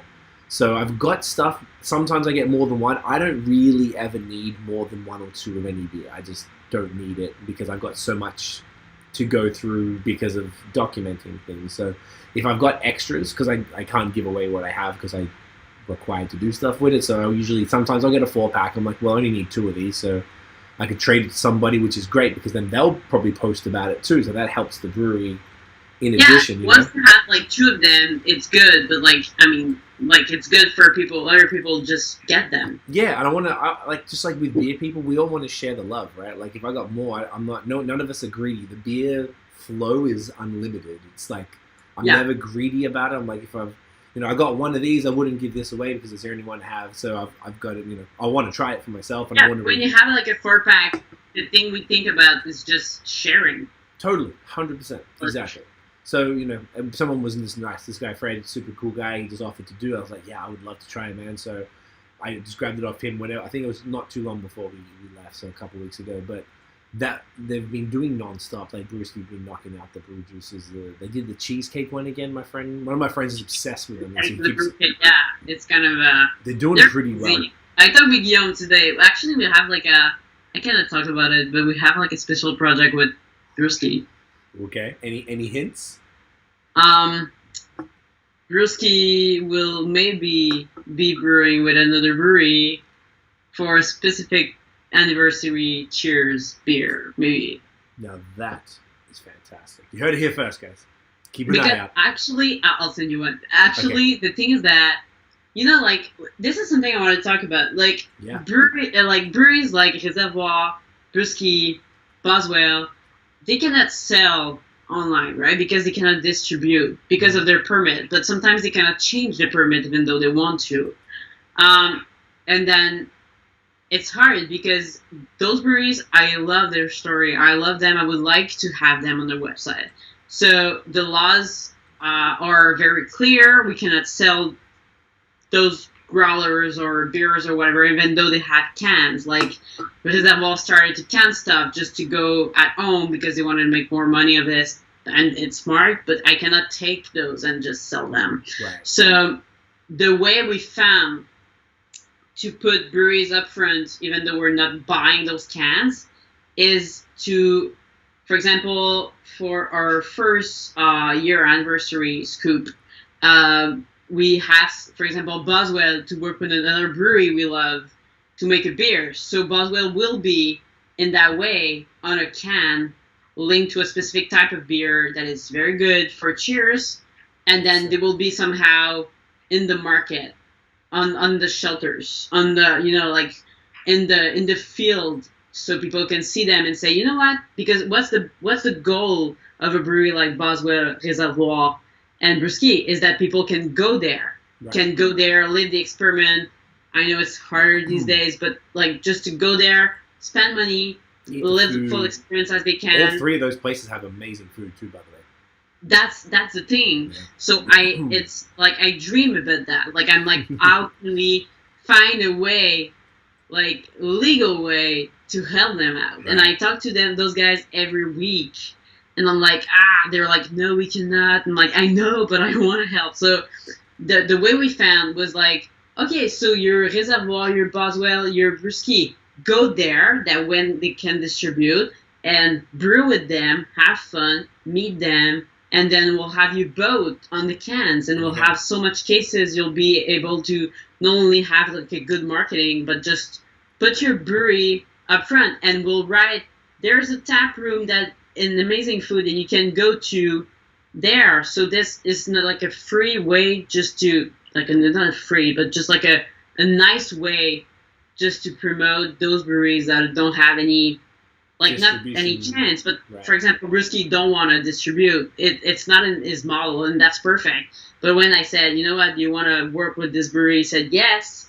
And then it's another way. It's another thing in their portfolio, you know. So yeah. I'm pretty proud of that. It's very good. That's super cool, and that's really kind of you to do that. So just the people who aren't sure what like Catherine's talking about here. So like Brewski, Boswell, and Réservoir all have the type of license. They're all the kitchen license, so they're not really allowed to distribute the beer that they make on premise. Even if they're canning it, they can sell from the tap room. Even that is a relatively new thing, if I'm not mistaken. They weren't always allowed to do that. No, right? So it's new actually that they can't. Okay. Is that because of COVID, or is that? The growlers were allowed, but I think like the canned stuff wasn't always. Or whatever, like it was very complicated. There's some sort of strange rules, but basically that they'd have to brew it at a brewery that has a license to be able to distribute the products that are. It needs to be like industrial. Exactly. So like my brasserie or Oshlag who are contracting and things like that, they would have to do it there. So what you've been able to do is allow them, if they collaborate with a brewery that has that industrial permit, they can put this beer in collaboration with Brewski, Réservoir, Boswell, whatever, on the can, which allows them to. Because even though Boswell brew their stuff at their space, their facility, they do the ones that's distributed elsewhere. I think it's Oshlag.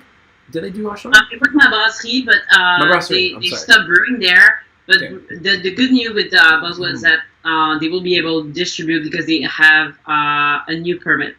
They changed it, and it can take a year because the city has to vote and everything. It's a committee. It's anyway. The usual nonsense. Yeah. So they changed it for January, I think, and they will be able to distribute. And we're working on the project together. But anyway, they wanted to open they didn't want to open a bottle shop like we see in Vermont or whatever. Right. But we opened just right the corner, so we'll be like their shop actually. So we'll find a way to put it together. That's so cool. That's really, really cool. I love that's your mission. I think that's very altruistic and very uh, like it's kind, but it's like you comes from a good place because you're like, yo, I just want this. If everybody wins, then you are like a key part of that infrastructure that helps the breweries win. So if you're able to sort of like talk them into doing things, they're like, yo, man, like you need to, start distroing, and like you can help them work through that web of nonsense, like at least, or encourage them, or just whatever you need to do. Like that's super cool that you've sort of used your knowledge to do that. Yeah, and you know what? Like what we found out, and it's natural, but when you put some energy in the beer industry in Quebec, the thing that I love about it is that it comes back.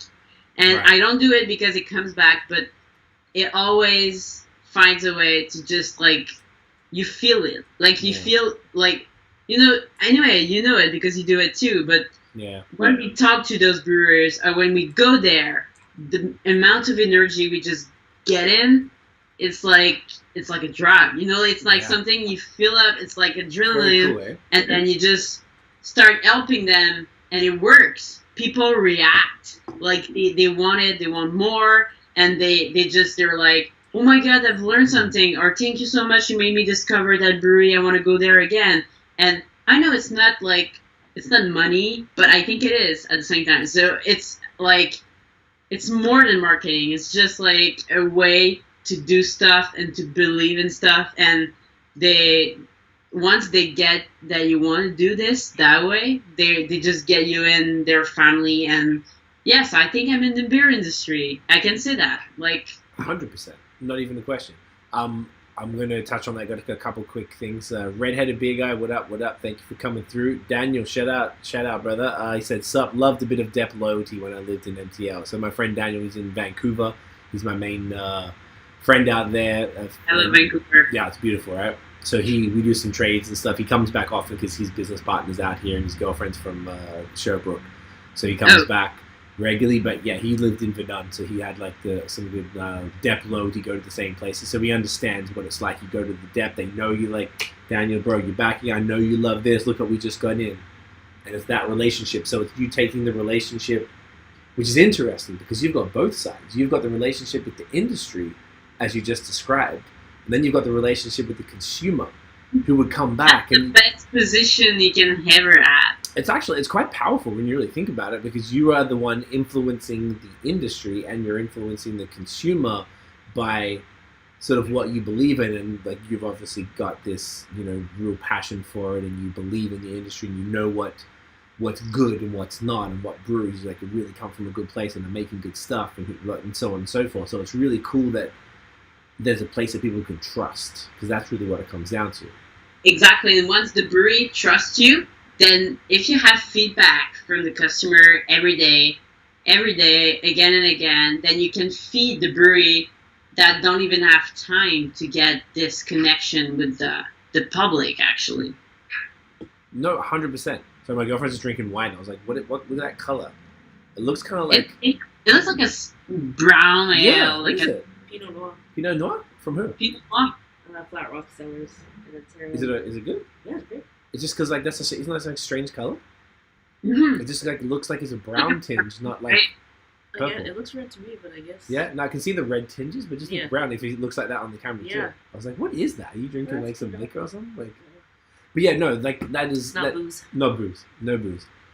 No, that is super. It's super key, and I know what you mean as far as like that karma. Just feels the thing about beer that like I think is so great is in every other thing I've ever been involved with my whole life. It's very competition. I'm not sharing my secrets, my knowledge, my network, anything with you, because this is my stuff right now. This is like I need to keep it close to my chest. Whereas beer, it's like, you could call another, like the breweries always say, I call another brewery, have you worked with this yeast before? What can I do? Oh, I need some Simcoe. Do you have some? Like, yeah, no problem. Like stuff like that does not happen anywhere else. Or say like Cat Origines, you guys, and then Messorem. No one's mad. Like Cat Origines were not mad that Messorem moved close, because then you've also got Saint Taverne as well. Yeah, and it has like value to the neighborhood. That's it's the only thing that does. One, value to the neighborhood, 100%, and then two, the way that beer works, if I'm like, oh well, there's 3 great breweries here, I'm going to go there at 3 p.m. and I'm going to be there till 10 p.m. because I'm going to go to all 3 breweries and spend the whole afternoon and evening there. Yeah, like, it's not like coffee shops that just like, for example, coffee shops like it's the same community or whatever. But if you go to one shop, then you have coffee. Maybe you want to go to the other one just 10 minutes later to get coffee. You know, but in the brewery industry, that's something that's pretty nice because you just go there and you want another one because you're just more thirsty and you want to discover more. So then that becomes like a thing specific to the beer industry, and I love it. It's so cool, and it's just super dope, and it's cool that there's just so many interesting, how you say it, like, there's different roles in different places for people like you, someone like yourself, and what you guys are doing, and someone like us and what we're doing. Like, we can actually contribute to the overall thinking and the way that people do things, and sharing that information and the contacts, and I feel like the brewing, the actual people who own the breweries, like, not necessarily rely on that, but value that. And it's something that neither of us really directly get anything out of. But like you said, it kind of comes back around in some shape or form, whatever form that may be. And it's just cool because in a world where everything's like dog-eat-dog competition, everyone's butting heads and trying to do their thing, like, it's just cool to be able to be like, yeah, I'll help you, man, whatever. I want to help you. Please talk to this person. Like, and do this stuff because I want to see what comes out of it. I just want to drink it. Give me a can. I'm good. And so I just want to try it. Like, you know, and I like that. There's something sort of so like honest, and like there's integrity in that, and it's a beautiful thing. They're just like, everyone's just want to do their thing and then connect with each other and then like have a value added every time, and then when they start understanding, I've seen that. Like, my favorite moment in the world is that when a brewery, for example, at our lunch, like a Cheers lunch, when like Boswell met with Catherine for the first time, and they just said, "Oh, I love your stuff," and like for Origins, it was like, "Oh my God, I love like your burger. I went to your place. It's amazing." And that time when they just connect and they start talking, and I'm like going away because they just let them do it. Let the kids play. That's my peril. Like, it's kind of amazing. I love this feeling. Yeah, that is super cool actually, and that's a great explanation of it. Daniel is saying here, because like, for example, there's Brewers Row in Port Moody. Are you familiar with that in Vancouver? Port Moody, the only one I went to was Moody Ales, I think. So there's Moody Ales, but there's one area called Brewers Row, which has Twin Sails, Yellow Dog, Parkside, and Moody. I went to Yellow Dog too, so they're all like connected, next to right? each other. So that's one of the exactly correct. They're all in the. I think some of them, 2 of them are directly connected, and then Yellow Dog and Moody Ales are like, I think they're very like close. Literally. I think Daniel might be able to confirm, but I think the buildings are literally attached to each other.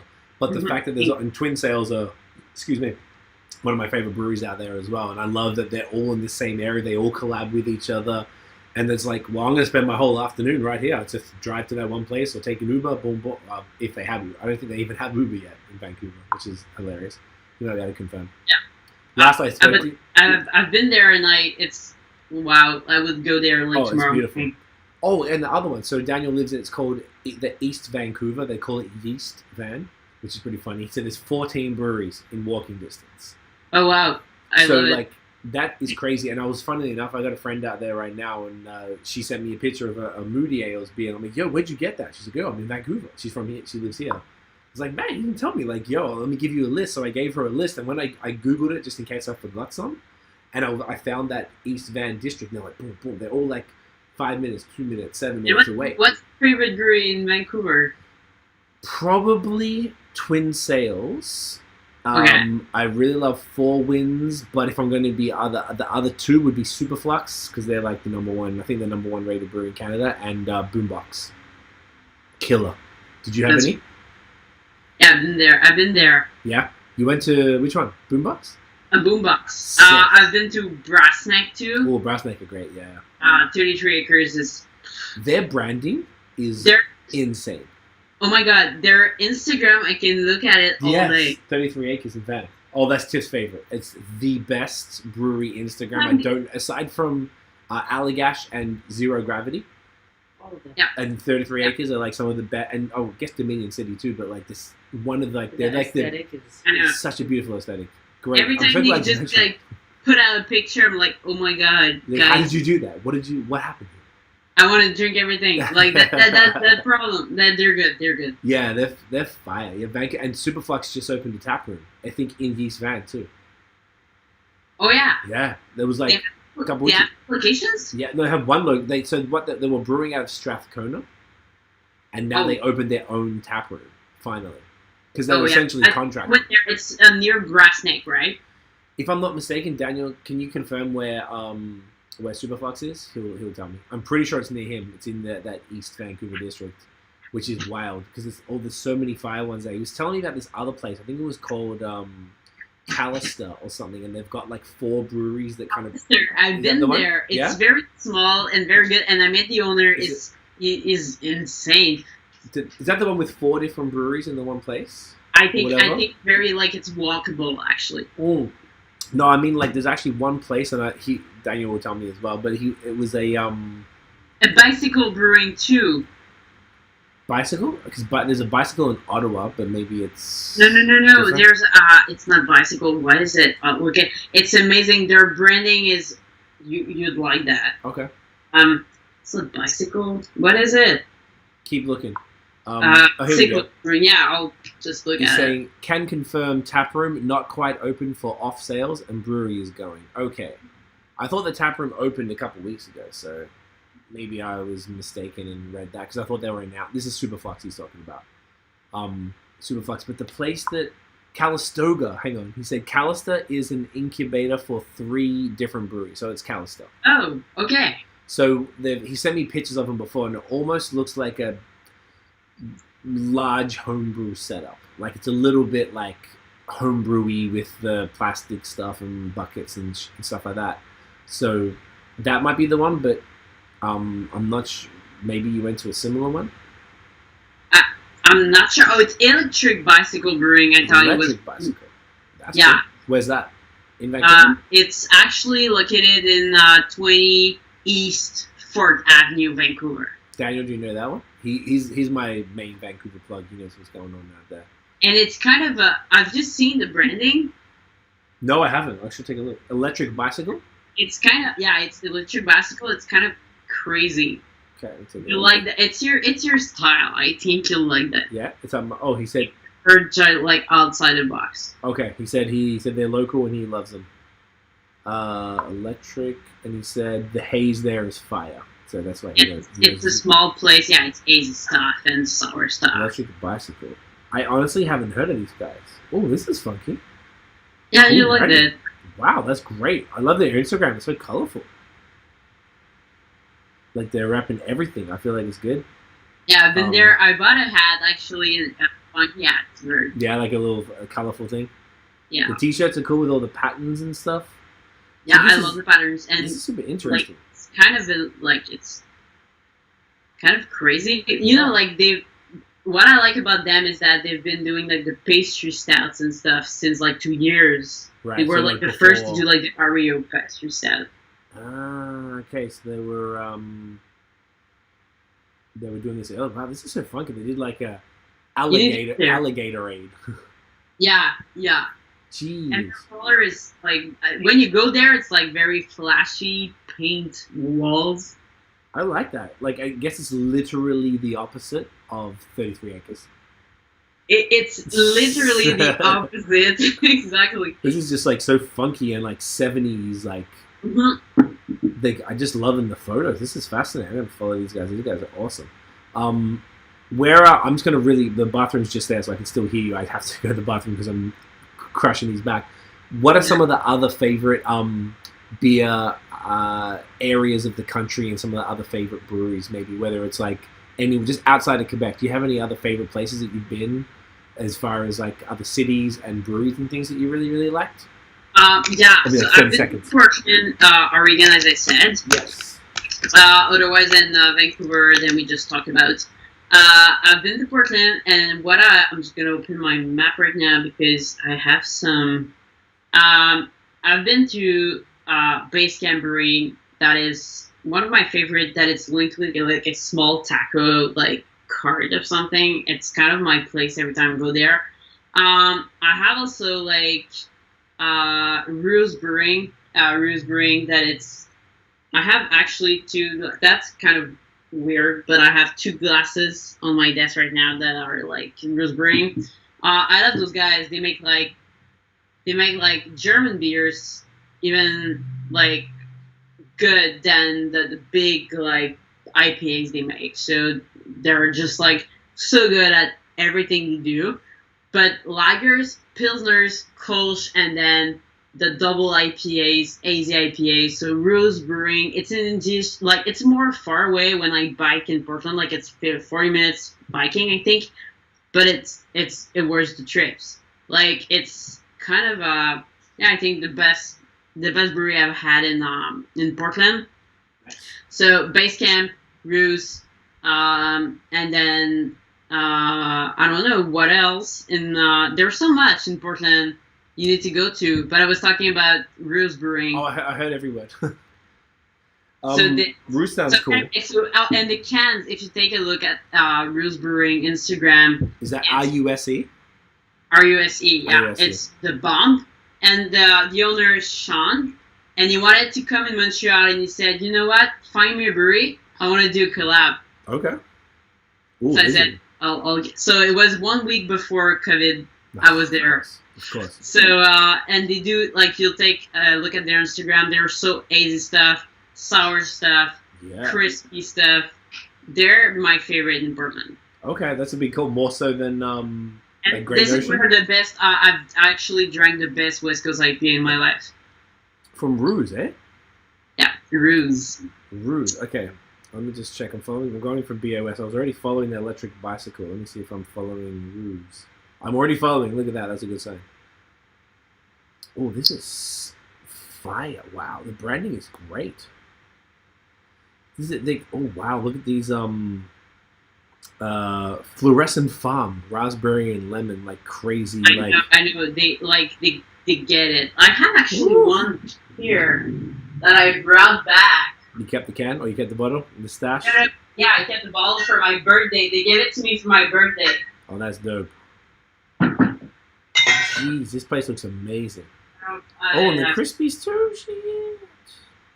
I don't know where, but it's good. They do. So they do like some good like barrel-aged bottle stuff or something.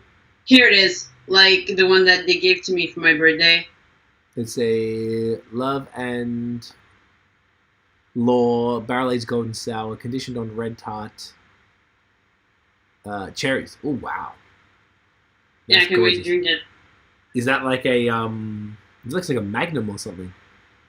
Actually it's a 750. It looks bigger than that. That's sick.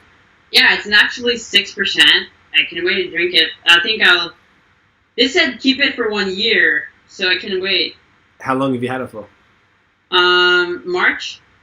Oh, okay. You gotta wait. You gotta wait. I have another rather go. See, that sort of stuff is so cool to me. Like when you get like things like that, and you know, tell you to save it for a good thing when they're like, you know, wait another year to have that. I love that. Yeah, me too. And like you appreciate so much more like moment when you just open it, even though it's not that good that you thought it was just like the moment. Yeah, it's about the waiting and like, oh yeah, this is like an event. Exactly. Do you guys stock a lot of the barrel-aged type of stuff? Like, do you get like the specialty stuff, or is it a lot of kind of, hey, you know, like the cans and stuff? Yeah, at first we wanted to do like part of the shop that would be just like aged barrel stuff, very complex stuff. But then we realized that people were just looking for good cans. Okay. Yeah, and then we had some complex stuff like in the meantime, like a bowl section, but not as big as we thought. Anyway, the delivery section took all this part, but with fridges because we keep everything cold. But yeah, but anyway, we didn't do it, but we saw that people were just looking for complex, even the like imperial stouts, but it's in cans. People are asking for it. It's pretty rare that someone comes in the shop and say, I want bottles. Do you have bottles? And I know sometimes like people say that in bottles it's more like it's good for the beer because it's more like it's well like kept and everything. But I think that a trend into like 2020 is that you want a beer that you can have like near just to drink, fresh from the can, and you know it's the last batch and it's good and it's just right there. So I think fresh stuff won, like from barrel aged. Yeah, I definitely understand that. I know it's probably like a bit more of an expense for you. They might sit there longer. There's less demand for it. Like I guess it's probably a lot of. I was mentioning to you when we were talking about trying to figure out what to drink because I went past Ras L'Bock. Alex had a bunch of barrel aged bottles that they did for a beer festival that's not happening anymore. So he had a bunch of stuff. So he gave you a bunch of like their barrel aged stuff, which I know is like super exceptional. But I was wondering, I was like, oh, I wonder if that stuff, like what they were doing with this type of beer, are they distributing that, and like do they even distribute that stuff a ton? So they keep it. I think they keep it. They propose it, but then they're not stressed about that stock. I think because they can keep it forever. I mean, they're not stressed about like if they're. Whereas like this stuff is gonna die if it's not sold. So. But when they have like a barrel aged, like I have like so many bottles that are just like working themselves and waiting for me to drink them. But so it's basically the main thing about bottles that it's good to keep them and wait for a great moment because you know what makes a bottle beer? It's just like the moments you drink it or people. I think.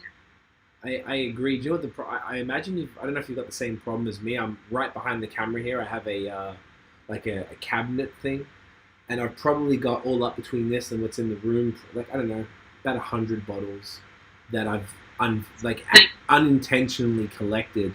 And the problem is that there's so many regular stuff that if I don't get to this is going to die. So this always comes first. So we're always like cycling. Like I have my beer fridge also, like that is just, we keep pulling stuff in the fridge and we want to discover new stuff. And then one night you're like, oh, do we open that bottle? But it's less like a reflex to go in the bottle section just to take a bottle and then put it in the fridge and then say, you want to drink that tonight? Yeah, we're just in like the next lager we had, like, or the new lager from the Nano. We're like, hey, you want that? It has an happy hour instead of the 10% imperial stuff. Yeah, that's right, exactly, and it's the never-ending conundrum of a beer fan, and particularly people like us who are sort of have a strong proximity to the beer industry where we just end up with stuff.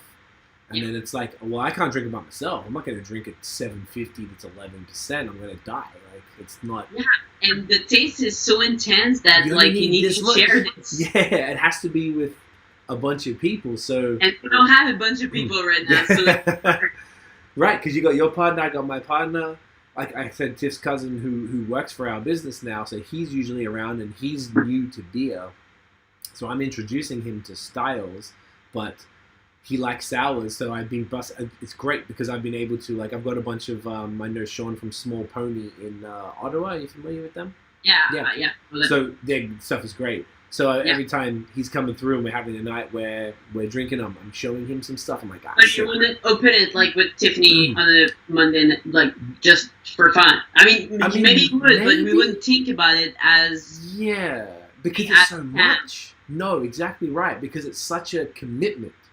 Yeah, and like you kind of said, like it's like a moment, and you kind of just feel like, oh, it's a Monday. I'm not going to open a whatever. 11-12% imperial. No, Mondays are anyway because I drink beer all the time. But like it's like, for example, like yes, I'll like enjoy it. I'll take the moment in. I'll like it's gonna be fun, but it's more like just easy. Like it's like okay, I have the fresh stuff just right there. If I open like I can finish this by myself before. Like okay, what's happening right there? I focus on it. Yeah. And you know, another interesting thing I have, you might be familiar, my friend Noah Forrest, he runs Beerism .ca. He's like a Yeah, Noah. Yeah, I you know, met them at the QV or oh, whatever. sick. So you know Noah. Okay, so Noah's like one of my close friends. He you know, we were talking about the time, like I'm a late nighter, you're an early bird. Yeah. So I was talking to Noah. He's an early bird. He's got kids, so he's up at like 5, 6 a.m. or whatever. So he would always send. We have a group chat of a bunch of other YouTubers, beer writers, and stuff that we chat every day. So he'll send a picture of a beer that's like a 10% triple IPA or Imperial Stout at 4 p.m. And I'm like, I haven't even had my coffee yet. And I'm like, bro, you're crazy. But he told me this is the secret. He's like, you go like, I always have the big, sugary, 10% beers earlier. Because the problem that Tiff and I do, if she's in the mood, I'm like, hey, you want a stout tonight? She's like, because Tiff loves stout. So I'm like, you want one? I'm like, boom, all right, I'll go in the cellar, bam, bam, put it in the fridge for later in the evening, and we'll have it at like 1 a.m. or something. And then you wake up with a headache because he said it's the sugar volume. Because you finish with the dessert. We do it like also here. We just like, oh, you want a stout? We start with the cream ale, then we go with the IPAs, and then we finish with the stout. Of course. But, like, it's a lot, but it's counterintuitive, like, to just start with a stout at 4 p.m., like, happy hour. Because it just doesn't make sense, because you're like, I mean, even if you split it, that's a reasonable amount of beer and a lot of sugar. It's not even, like, the amount of, like, alcohol that it's intense. It's just more like the beer itself, like, the taste itself. Like, for example, like, you know, I had a Sturgeon, like, with orange zest, and they made for the first anniversary, like... Is that the 1201? Like a barrel-aged version or something? Or was that a different one? No, it's not. It's a 10% beer. It's actually this one. Ooh, it kind of looks familiar. What style is it? It's an Imperial Stout made with vanilla, cocoa, like maple syrup, and hazelnut. Woof. Nice. It's kind of amazing, but it's 10%, and you know it's not that intense, like split in two. It's just the taste is intense. Like you get enough after half. Yeah. Like it's good. That's the point, though. You're so right, because you just like it's not even the alcohol always. It's like, do you want 500 mils of this intense, sweet, thick, rich chocolate? And it's syrupy. It's very. Like, yeah, exactly. So, like, I wouldn't have a can on my own. I would just... And it's like, oh, no. And you don't want to waste it, because you have to have someone to share it with. And that's why we end up with cellars, because there's so many beers. You get this bottle, like, sick. And I'm like, oh, okay, it's $750. Or even if it's $500, you're like, who can I share with? Oh, no one's going to share? Okay, well, I guess I'll put that back tonight. And then it happens over and over, and all of a sudden you got 150 beers sitting there, and you're like, shit. That's the thing. Like, I bought, you know, at Abordage, it's a brewery from Knowlton. Yeah, I bought the anniversary whiskey Imperial Stout. Which one? The whiskey's Imperial Stout they made for the first anniversary. And it's kind of... Yeah. Oh, really? Yes. Oh, that's sick. I didn't know they did that. Nice. Did that. So I got that, like, 2 days ago. We went there. And, you know... It's a whiskey Imperial Stout, so you don't have that. Even though, like, 2 people, it's hard. It's a lot, eh? It's a 750 too, right? I just want like a sip of this, yeah, you know. You just need like 100 mils, like 2 ounces or something. Like yeah, that's why I bought it for the cheers team. Like, just everyone just to cheer up. That's and smart. Just take a sip because 2 people on that is. It's a lot. What's the? Yeah, off next day. Oh, you'll have a headache. What's the ABV? Like 10 plus, probably. Oh yeah, 9.5. But actually, the whiskey taste that I think will be so intense. It's overwhelming. Did you have Do you have the Sir John Black is Beautiful? I've had it, but you know what? The Black is Beautiful is the same thing as what I showed you, just minus the orange zest. You know what? That makes a lot of sense. I brought one with me to Gaspé, so I drank it there by myself, the whole 500 ml, and it was okay. Oh, was it? It was okay? Fantastic. But I was in the mood for it. I prepared. That's the thing. You need to be in the mood for beer. If you're half in the mood for it, it doesn't work. It's not going to happen. You have to be like, you have to commit. This is like it's a big commitment. I know what I'm drinking, and it's happening. Yeah, okay, this is what it is. And I did it because I was like, all right, I only had 1 or 2 beforehand with some food. So my stomach is full. I've only had a few beers. I'm not going to have anything afterwards. I'm gonna do it because Tiff wasn't drinking that one with me. I've got a couple. I got a 4-pack, so I'm like, I got more in Montreal. Let's do this. I want to take a nice photo there while I was in Gaspé and stuff. So I was like, all right, boom, let's do it. And it was fine. It was good. But it doesn't always work that way. And it doesn't. I don't like wasting beer, even though it's infinite and it keeps coming. I still don't like wasting it because the problem that you and I have is that we know if I'm like, oh, I don't want any more of this, I think of the person who made it. I'm like, oh, I know that every person. Every millimeters in the can is work, like they worked so hard to put that down. And you don't want to ever disrespect that, even though it's always around us. There's like this mental block that you never want to drain pour anything or something that you like. I'm a big. I won't say that. I'm a big drainer, like in life, because I love to taste every beer from every country, every brewery, everything. When I have a chance to get a brewery, and then I drink some stuff, and then I want to taste it. If it's not good, or I want to test something that I think, you know what, it's in the shop, and I don't think it's fresh enough, I'll taste, and then just like throw it away. But something like that's different. I agree with that. Like Surgeon or something that is, they work so hard doing it, and I know it's something like very, like, they tell me a story about it, like, it's going to be harder. You know what? That's a good point, because I had some people like, Noah was one of the ones. He's really like, because he's like the OG of Quebec beer writing, so he's really like helped me a lot. So he was always like, man, if you're not feeling it, just get rid of it. I'm like, oh man, nah, I'm not going to do that. And then sometimes if I have a beer, I'm just not feeling it. But it doesn't happen very often, because I think people like us.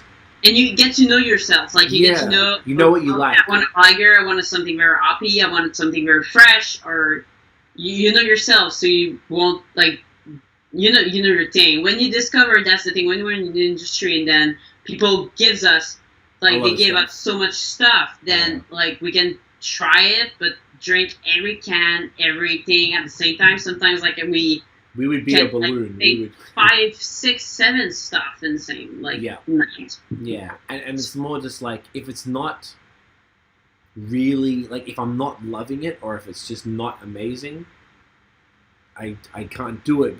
But at the same token, I feel like, and I imagine you and I, there's more similarity between you and I than I thought, as far as the way that we both operate. But people don't give us or send us average stuff. I feel like I don't really get shit beer. No, and that's the thing, because... Which is fortunate. Unfortunate. Yeah, and the expectation, but sometimes it reaches your expectation. So it's like, we know we start to know what we're getting, and then, for example, if I have, like, we drink, like, basically every day to taste stuff. So if we have a specific feel, then we drink something, we want it to be, it's not picky, it's just to make it like a connection with what we want and what we have in the fridge. Right. So once you get that spot and you said, you know what, this is a lager, it's exactly what I wanted, this is a great feeling. And then when you don't have this, it's not good. It's not because the beer is not good, it's just because it didn't fit like the momentum or the thing you had in mind. So like, that's a challenge, like, to say, okay, I think I want a lager. Okay, a sweet lager, it's not that one. So it's just because, like, but I think it's good. It's good to play with those feels and those tastes, and then just, like, start to get to know the breweries. Like, when Surgeon is, like, launching something, like, you don't know exactly the taste that we'll have, but you know the feel that you need, or the mood you need to be in to drink Surgeon, for example. And that changes every day. That's a really good point, because it's really all about your mood, and because there's such a consistent volume of beer, it's like, what do I want right now? For me, for both of us, there's a couple of different variables. For example, like, well, I look at the date, oh, this is going to go soon. Well, this one obviously is not, but, like, I got to do this now. If I don't do this now, it's going to not be peak, and I'm not going to taste it how the brewery would have wanted me to taste it. And I have to take pictures of it, and if the color's weird, it's not going to work. If I crack it open, and we do these 1-minute beer reviews, so if I do a 1-minute beer review and it's not optimal, I've never had one. Someone at my Dan, the Tiff's cousin, asked me like yesterday. He's like, "You ever done a 1 minute beer review and then had a beer and go, this is shit?" I'm like, actually no. I've done over 200 of them. So I'm like, all right. So I'm lucky, but you have to make sure that you're in the mood for what you're in the mood for. Plus, also like, this one's gonna die, so okay, I gotta do that now, and blah blah blah. So there's different, and it could be similar to you because you're like, oh, well, I gotta taste this beer now to make sure it's gonna fit the store before it goes to where it shouldn't go. I imagine that's probably a bit of a pressure you have as well, right? Exactly, and when someone comes in the store, also the same person can have different moods, and when they tell you or you're able to get the mood they're in, then you can give them the right beer for the night, because sometimes they're just going to the store because they want a beer right now, fresh, and like they want to drink it right now. So when they get home. So our main challenge also is not just to connect with the breweries and their DNA, but to connect with the mood, the global mood they're in right now, like a lager mood or like a very, very IPA, very hazy stuff, or a stout or whatever it is. So it's kind of interesting, and every time, even though it's the same kind, it's not the same profile, it's the same mood.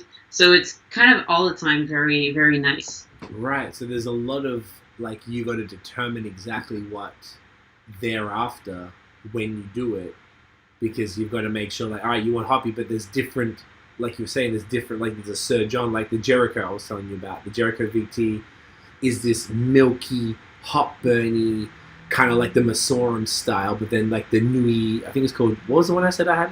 American Nui or something like that? The one you had? I've got the one I was going to drink this podcast when we were going to drink a Sir John, and I was telling you. The Sir John you had was Nui American or something? Amsterdam. No, you had that Amsterdam. Yeah, IPA American, American IPA. Just it's American. It's the last one they've got, right? Yeah, it was like I got it like just before I went to Gaspé. I actually went there and bought American, it. I don't know what it's something like that.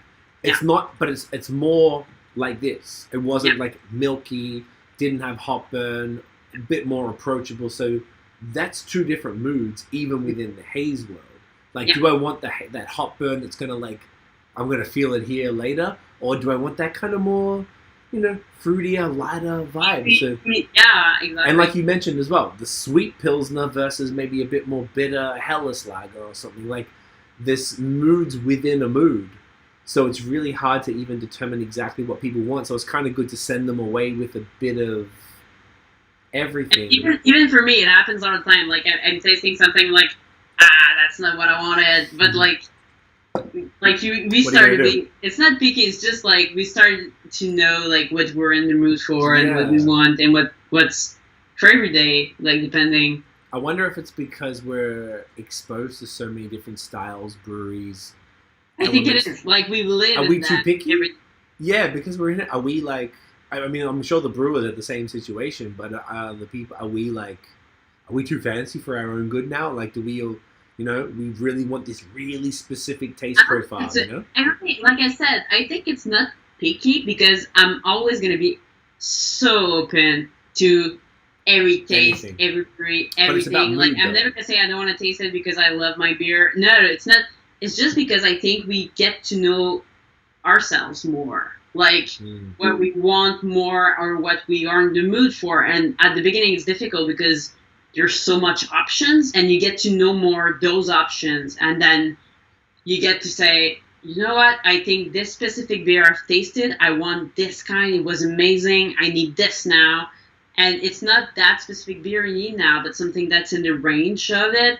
So it just helps me and helps you, like, I think, to, after that, know the market, know the people, know the customer. It's our job, actually. It's part of it. But if I go to a party and people has, like, Boreal Blonde, like, I'll enjoy it because it's the momentum, it's the mood, it's the people, So it's all part of, like, where we are. And when we're at home, we're more, like, at ease to just taste everything, drown if we need it or whatever. But when I'm at the shop, we taste so much stuff and then we compare. Not because we want to know, like, which one is the best, but just because we want to know, okay, this just entered the market. This is a classic. Where are we? So that's interesting. I just get more and more open every time. I think it's more that than picky. I like that. It's more like open to more different things. And I guess because you're aware of so many different variants within a style. What you like. So that's the main. Yeah. It's because if you taste, for example, 100 kind of pastas, you'll finally say, you know what, that's the ravioli is my thing. You know, you need to have something that is like out of your option, like that's better than the other options. Right, and it's not about better. You're right. You're really that's a really key thing. It's not about better. It's just what you're really specifically in the mood for, and that's because it can change. Like the thing I had yesterday and the thing you'll have next day, it's completely different. And it's perfect. And there's also a difference between when you're in the shop tasting things for knowledge versus when you're at home with your partner and you're chilling and you want a beer. Like that's when you could be picky versus more just like you're at the shop and you're like, oh, I'll try everything right now because I need to know because it's for work versus for like relaxation or whatever. Yeah, you can taste like aged barrel stuff at work, like 3 things different. When I get home, I don't even want like an aged barrel afterwards. I just want like my crisp Pilsner, very good, and talk about our days, whatever. But then that changes over time, that changes over the day, and then that is my point. Like when you go to a shop and you say, I love IPAs, I just want IPAs. Okay, maybe you're often in the mood to get IPAs, maybe. But I think that it doesn't define you with your style. I think it's just your mood of right now, but that it can. That's why I think that one human can have like so much more than a style linked to them. They can have like moods. They can have like breweries, DNA breweries, stories that breweries are telling that I say, you know what, I think you like that story because it looks like your story, and I think like the way they make beer, it looks like what you're telling me because we don't know everything about people, of course, but when they talk to us about, oh, I went there, I went to that brewery, I love the red ale, so I love red ales all the way. I'm like, okay, maybe you're in the mood and you like that because there's a reason why. So we're not like, we're not putting like 5 hours in each person, but we're just trying to say, okay, so saying I like IPAs is a thing, but trying to find what do you like, what did you like in that specific IPAs you have in mind? Because when you say I love red ale beers, you have something specific in mind, right? Like caramel, very malty notes or whatever, and I want to understand that specific part. Not like this type, but just like what did you have as an experience that makes you tell me that you like red ale beers, for example. Right. And I guess that comes as well, like that sort of depth of knowledge comes with time. Yeah, sure. As you go over time more and you get more into it, you're going still to know. That's every day. And it's never ended. That's the best part about this as well. Like, you're not formally trained in beer at all, right? I'm not. No, neither am I. So, but I feel like there's something that like there is something organic about the way I've documented almost 6,000 years. Everything we have. And it's just like, do you know what it is? It's talking to the smart people who make it. And I'm like, I get... Because we go there. You know, we both do, though. Yeah. And we want to know. Yeah, and like you said, you ask all the questions. That's I'm seeing more parallels between us than I imagined would be so. Because we had to go there and be like, yo, like, Guillaume, Derek, what's up? Like, how you guys doing this? What's up with this? Like, boom, boom, boom, boom. You ask all the questions. Where are the ups? Why did you choose? What's the form you're taking them? Like, exactly. And we get to learn more about the styles. It's almost like we're getting it by osmosis. Like, we're just around them and we're sponges. And we're like, yeah, tell me about it. And like every day, it's again and again. So it's kind of like... Yeah, and we're very fortunate, I think. It's an interesting position to be in. And I never imagined it. I just thought it was all very like the dep owners, the beer media, the breweries, the distributors. Like everyone has their own sort of roles, but I didn't really think as much of the that crossover that we seem to have, which is very cool because it is. You don't have to be trained to understand beer in a deep way. No, if you want it and then you're interested and then you put so much effort and then it becomes kind of like your career actually, then it works. Yep, it's super dope. Do we want to do the last one? We don't have to finish it on air because it'll be now over 2 hours. This has flown by.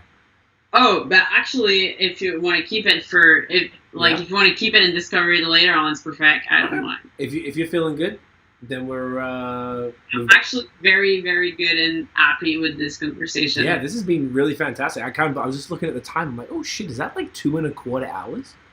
Yes, it is. That is wild. I love it. It's amazing. This has been fantastic, Catherine. Thank you so much. This has been like a really interesting conversation that's kind of like just got really deeper into sort of the way that you guys approach things, and I've been very impressed with the way you've done stuff, almost at a year. I've been following closely. I'm glad we actually connected now properly. This is very cool. Like, congratulations on everything. I'm stoked that you got the second store coming. Yeah. This is great. Everything you're doing for craft beer in Montreal and in Quebec is phenomenal and much needed. I'm just really impressed. Too, actually, because I think you're actually the best podcast on the market, and one of the best beer media out there. It's cool. I really appreciate it. All the breweries I'm talking to you about, they know you, and they know me, so that's good. We have a lot of mutual friends. Yeah. It seems like we know a lot of the same people, and there's a lot of fantastic people in this Montreal region, and this province, and I'm super proud to be here, and it's amazing everything you guys are doing. Seriously, it's fantastic. I've genuinely been. I know we missed the initial launch, but I've been paying a lot of attention. And when we connected recently about doing this, I was like, yes, this is perfect to do this, particularly because of your online store is just out of control. And now it's even more impressive knowing it's not a cut and paste Shopify store. It's actually something you've custom developed, and you've invested that infrastructure, and it shows. Like, the quality of everything shows, and having this glorious thing come to the door with ice cold beer is ridiculous. Like, it shouldn't even be possible, but here we are. It's beautiful. So congratulations on everything. I love everything you're doing. Thank you so much. Where can everybody find Cheers online and in real life? Of course, Instagram. We are all the way on it. boutiquecheers.com is the main website where you can order whatever. And where we have the boutique in the south on Wellington, and then we'll have the new one in Plateau. So when does that open? Can you tell? November 15, 20, around that. It'll be our first anniversary. We open a second store, so that's pretty amazing. That is so crazy. Within 1 year, opening a second store, that's wild. Yeah, we're pretty happy and proud. You need to be proud. You deserve it. That's amazing. All success. Anything you ever need from us, let me know. Our platform will. Same here. Yeah, I love it. If you want, we could do this. Let's do this more often. If there's anything we could push out through our stuff, please let me know. I'm more than happy. I appreciate you. So guys, please make sure you go check out Cheers. Just before we finish, I'm going to take the thumbnail because I want to do it online. So I'm going to do a screenshot of the thing. I'm going to hold the beers that we drank. 1, 2. You want to hold them? You can if you want. You don't have to. Okay, so you will do a screenshot. I will hold these 3 like this. I'm going to go out here. I'm going to go Shift Command 4. Okay. Come on. There we go. Whoop, there we go. Ready?